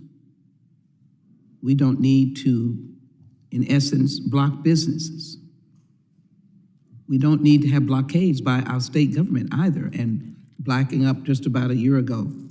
What we need is a concrete look to how we take out from this country those who will do us harm, terrorists and others who may have come to perpetrate crimes, and certainly that includes the cartels. But I don't think we get anywhere by suggesting that every door must be closed to people who are fleeing and who represent what we have seen over the years of people fleeing persecution, prosecution to come to this country, and ultimately having children that will contribute great things to this nation. Thank you, Mr. Chairman, for the indulgence that you've given me. I won't ask any questions because I know we're at the end, and I will be happy to yield back. Thank you so very much. The gentlewoman yields. The gentlewoman from Georgia, Ms. Green, is recognized for 5 minutes. Thank you so much, Mr. Chairman. I'd like to take just a minute to point out that our colleague on our committee talked about how there needs to be a pathway for citizenship while also showing a picture of all the citizens or the people that just became citizens in her district. Clearly, there is a legal path for citizenship, and there has been for a very long time in the United States of America. The problem is that our policies and our laws are being completely abused. And in the current administration, we have a policy of open borders that is causing unbelievable crime. Over 300 Americans killed every single day, as well as American citizens because of illegal crimes. Ms. Tambunga, I want to acknowledge what you said. You said something very powerful. You're tired of the bickering and you want us to fix it. And I want to acknowledge your words. And as one mother to another, I completely agree with you. And I also want to express my deepest sympathies for your loss. What was your daughter's name? Amelia Brooke. Amelia, and she was 7 years old. She's 7 years old. 7 years old. And you lost your mother as well in this accident. And my understanding from your testimony is that your mother and your beautiful little angel were killed when they're in a human trafficking, basically illegal operation. Correct. Is that correct? I'm very sorry. And do you believe that your mother and your daughter would be alive today if we had secure borders? I do believe that. Let me note that this could happen to anyone, and this literally happened when they were 2 minutes away from home. One stoplight away from my house. And to go on, Ms. Lee, you said we'll speak about facts. The fact is that my daughter and my mother are 6 feet under. The fact is that when I want to sing my daughter her special bedtime song, I have to go to the cemetery. The fact is that a few years ago, 2 doors down from my dad's house, 2 Honduran immigrants shot, executed an Ozona citizen in his own home. That's a fact. That's a fact I urge you to look into as well, because this isn't just one incident. This is multiple incidences over a long period of time now. Another fact is that only one trooper was able to get to us. One trooper working a whole stretch of I-10. People from Eastland, policemen from Eastland were supposed to be helping. Eastland are hours away. The fact is we don't have adequate training and we don't have adequate funding for our policemen either. Those are the facts that I'd like you to focus on. Thank you, Ms. Tambunga, and you're right. We should focus on those facts. Are you a U.S. taxpayer, correct? I sure am, since I was 16 years old. So your hard-earned tax dollars that you've worked for your entire life and paid to the federal government, do you feel that your tax dollars, as well as American citizens' tax dollars, should go for the safety, protection, and defense of not only our U.S. border, but your family, your mother and your daughter? They should have protected them as well. Is that correct? Absolutely. And to add to the fact, speaking for my father, he served 13 years in the Marine Corps, and this is how he's repaid. Think of that too. I thank your father. We thank your father for his service to our country. So your father defended the United States of America's national security interest, and now your mother and your 7-year-old daughter, as you stated, are 6 feet under, right, because of the failures of the federal government and protecting your family, protecting your father's family. I am so sorry. That is an unspeakable failure. This is something that you should never have endured. You shouldn't suffer this every single day, as I'm sure you do. This isn't anything your father should suffer every single day. It's a failure of the federal government. It's a failure of the administration. It shouldn't matter what political party it is. The job of the federal government is to use your hard-earned tax dollars, as you stated, that you've been earning and paying since you were 16, should be completely for the defense of our nation and the protection of its citizen. Thank you, Ms. Tambunga. I appreciate you being here today. Thank you for your testimony. Again, I'm very sorry for your tragic loss. I yield back, Mr. Chairman. The gentlewoman yields. The gentleman from Oklahoma, Mr. Busheen, is recognized. Thank you, Mr. Chairman. Just last week at the Aspen Security Forum, the Secretary of Homeland Security, Mayorkas, referred to the inflow of illegal immigrants into our country. He referred to them as non-citizens. If you think about that, it really says a lot as to where this administration is. And, to think what would happen if he was more concerned with solving this problem than being politically correct. Mr. Ramirez, you are a representative of 26,000 different cattle producers. That is correct. In Texas, and I know Representative Pfluger, myself, others on this panel grew up ranching. How has this impacted your ability for your family to feel safe and secure on your place, on your property? Well, we live with a constant presence on the ranch. It is constant. The ranch that we live on now is about 20 miles from north to south. And on any given day, you could travel around the ranch, and any road going from west to east has tracks on it every day. Trash everywhere, litter everywhere. We just never know who's coming through that's friendly or not. So it is a constant danger that we feel. My daughters, I have two daughters, 8 and 10 years old, and they live on one of the most beautiful ranches in Texas. And they should be able to, as I did when I grew up, go down to the barn and feed their horses alone. Doing some of these things that instills trustworthiness and work ethic in our children. And the environment that we live in does not lend itself because of the safety factor to allow them to do these things on their own. Yeah, when we have hundreds of those on the terrorist watch list that have been apprehended at the border in the last couple of years, it kind of sends a signal. Is my daughter safe patrolling the ranch on her own? Mr. Benson, you have been speaking extensively about your time, seeing from both sides of the border, unique opportunity to kind of look at that. Once you have opportunity, just kind of talk about just the things that you've seen that are just astounding to you that maybe you've not had a chance thus far in this hearing to talk about. Whether it's the cartel, the enrichment of the cartel, whether it's the human trafficking element.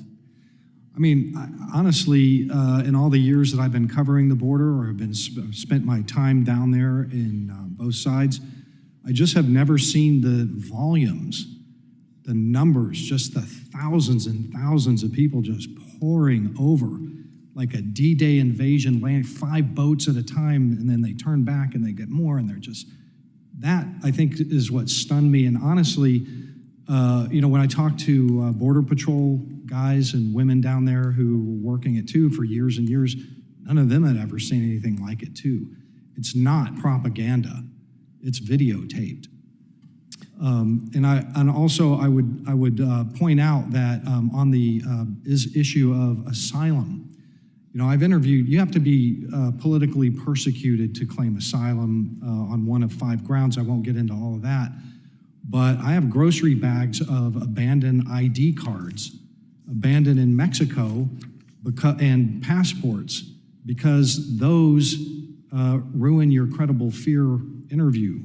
If you have those, they tell you where they tell our guys where you've been, and for the last 5 or 10 years, not in the country you're saying you were from. There is mass fraud in the asylum system. All of the immigrants that I interview, I would say almost all of them say they're coming to work. That is not a ground for asylum. Yeah.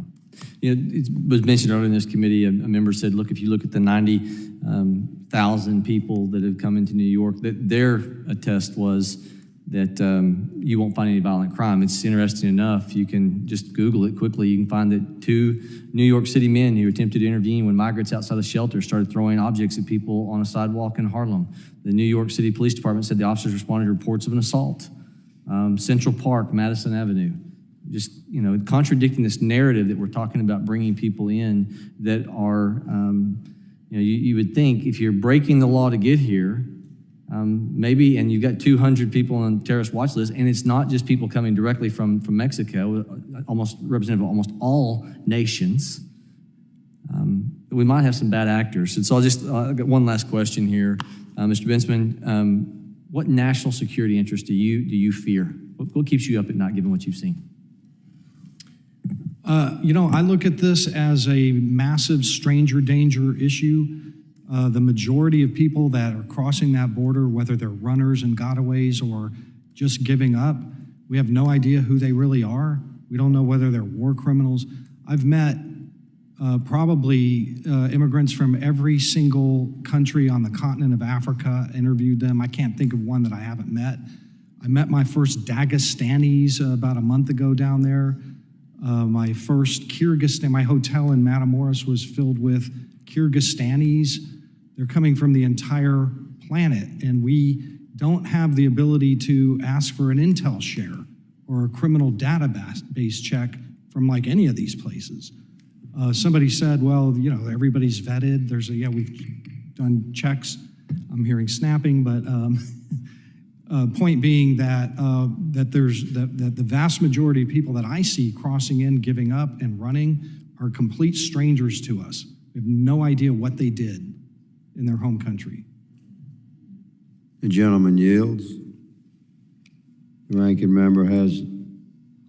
Yes, Mr. Chairman, I wanted to ask unanimous consent to insert into the record articles from Undocumented Migration Project and Colibri and from Human Rights Watch that detail migrant deaths at the border.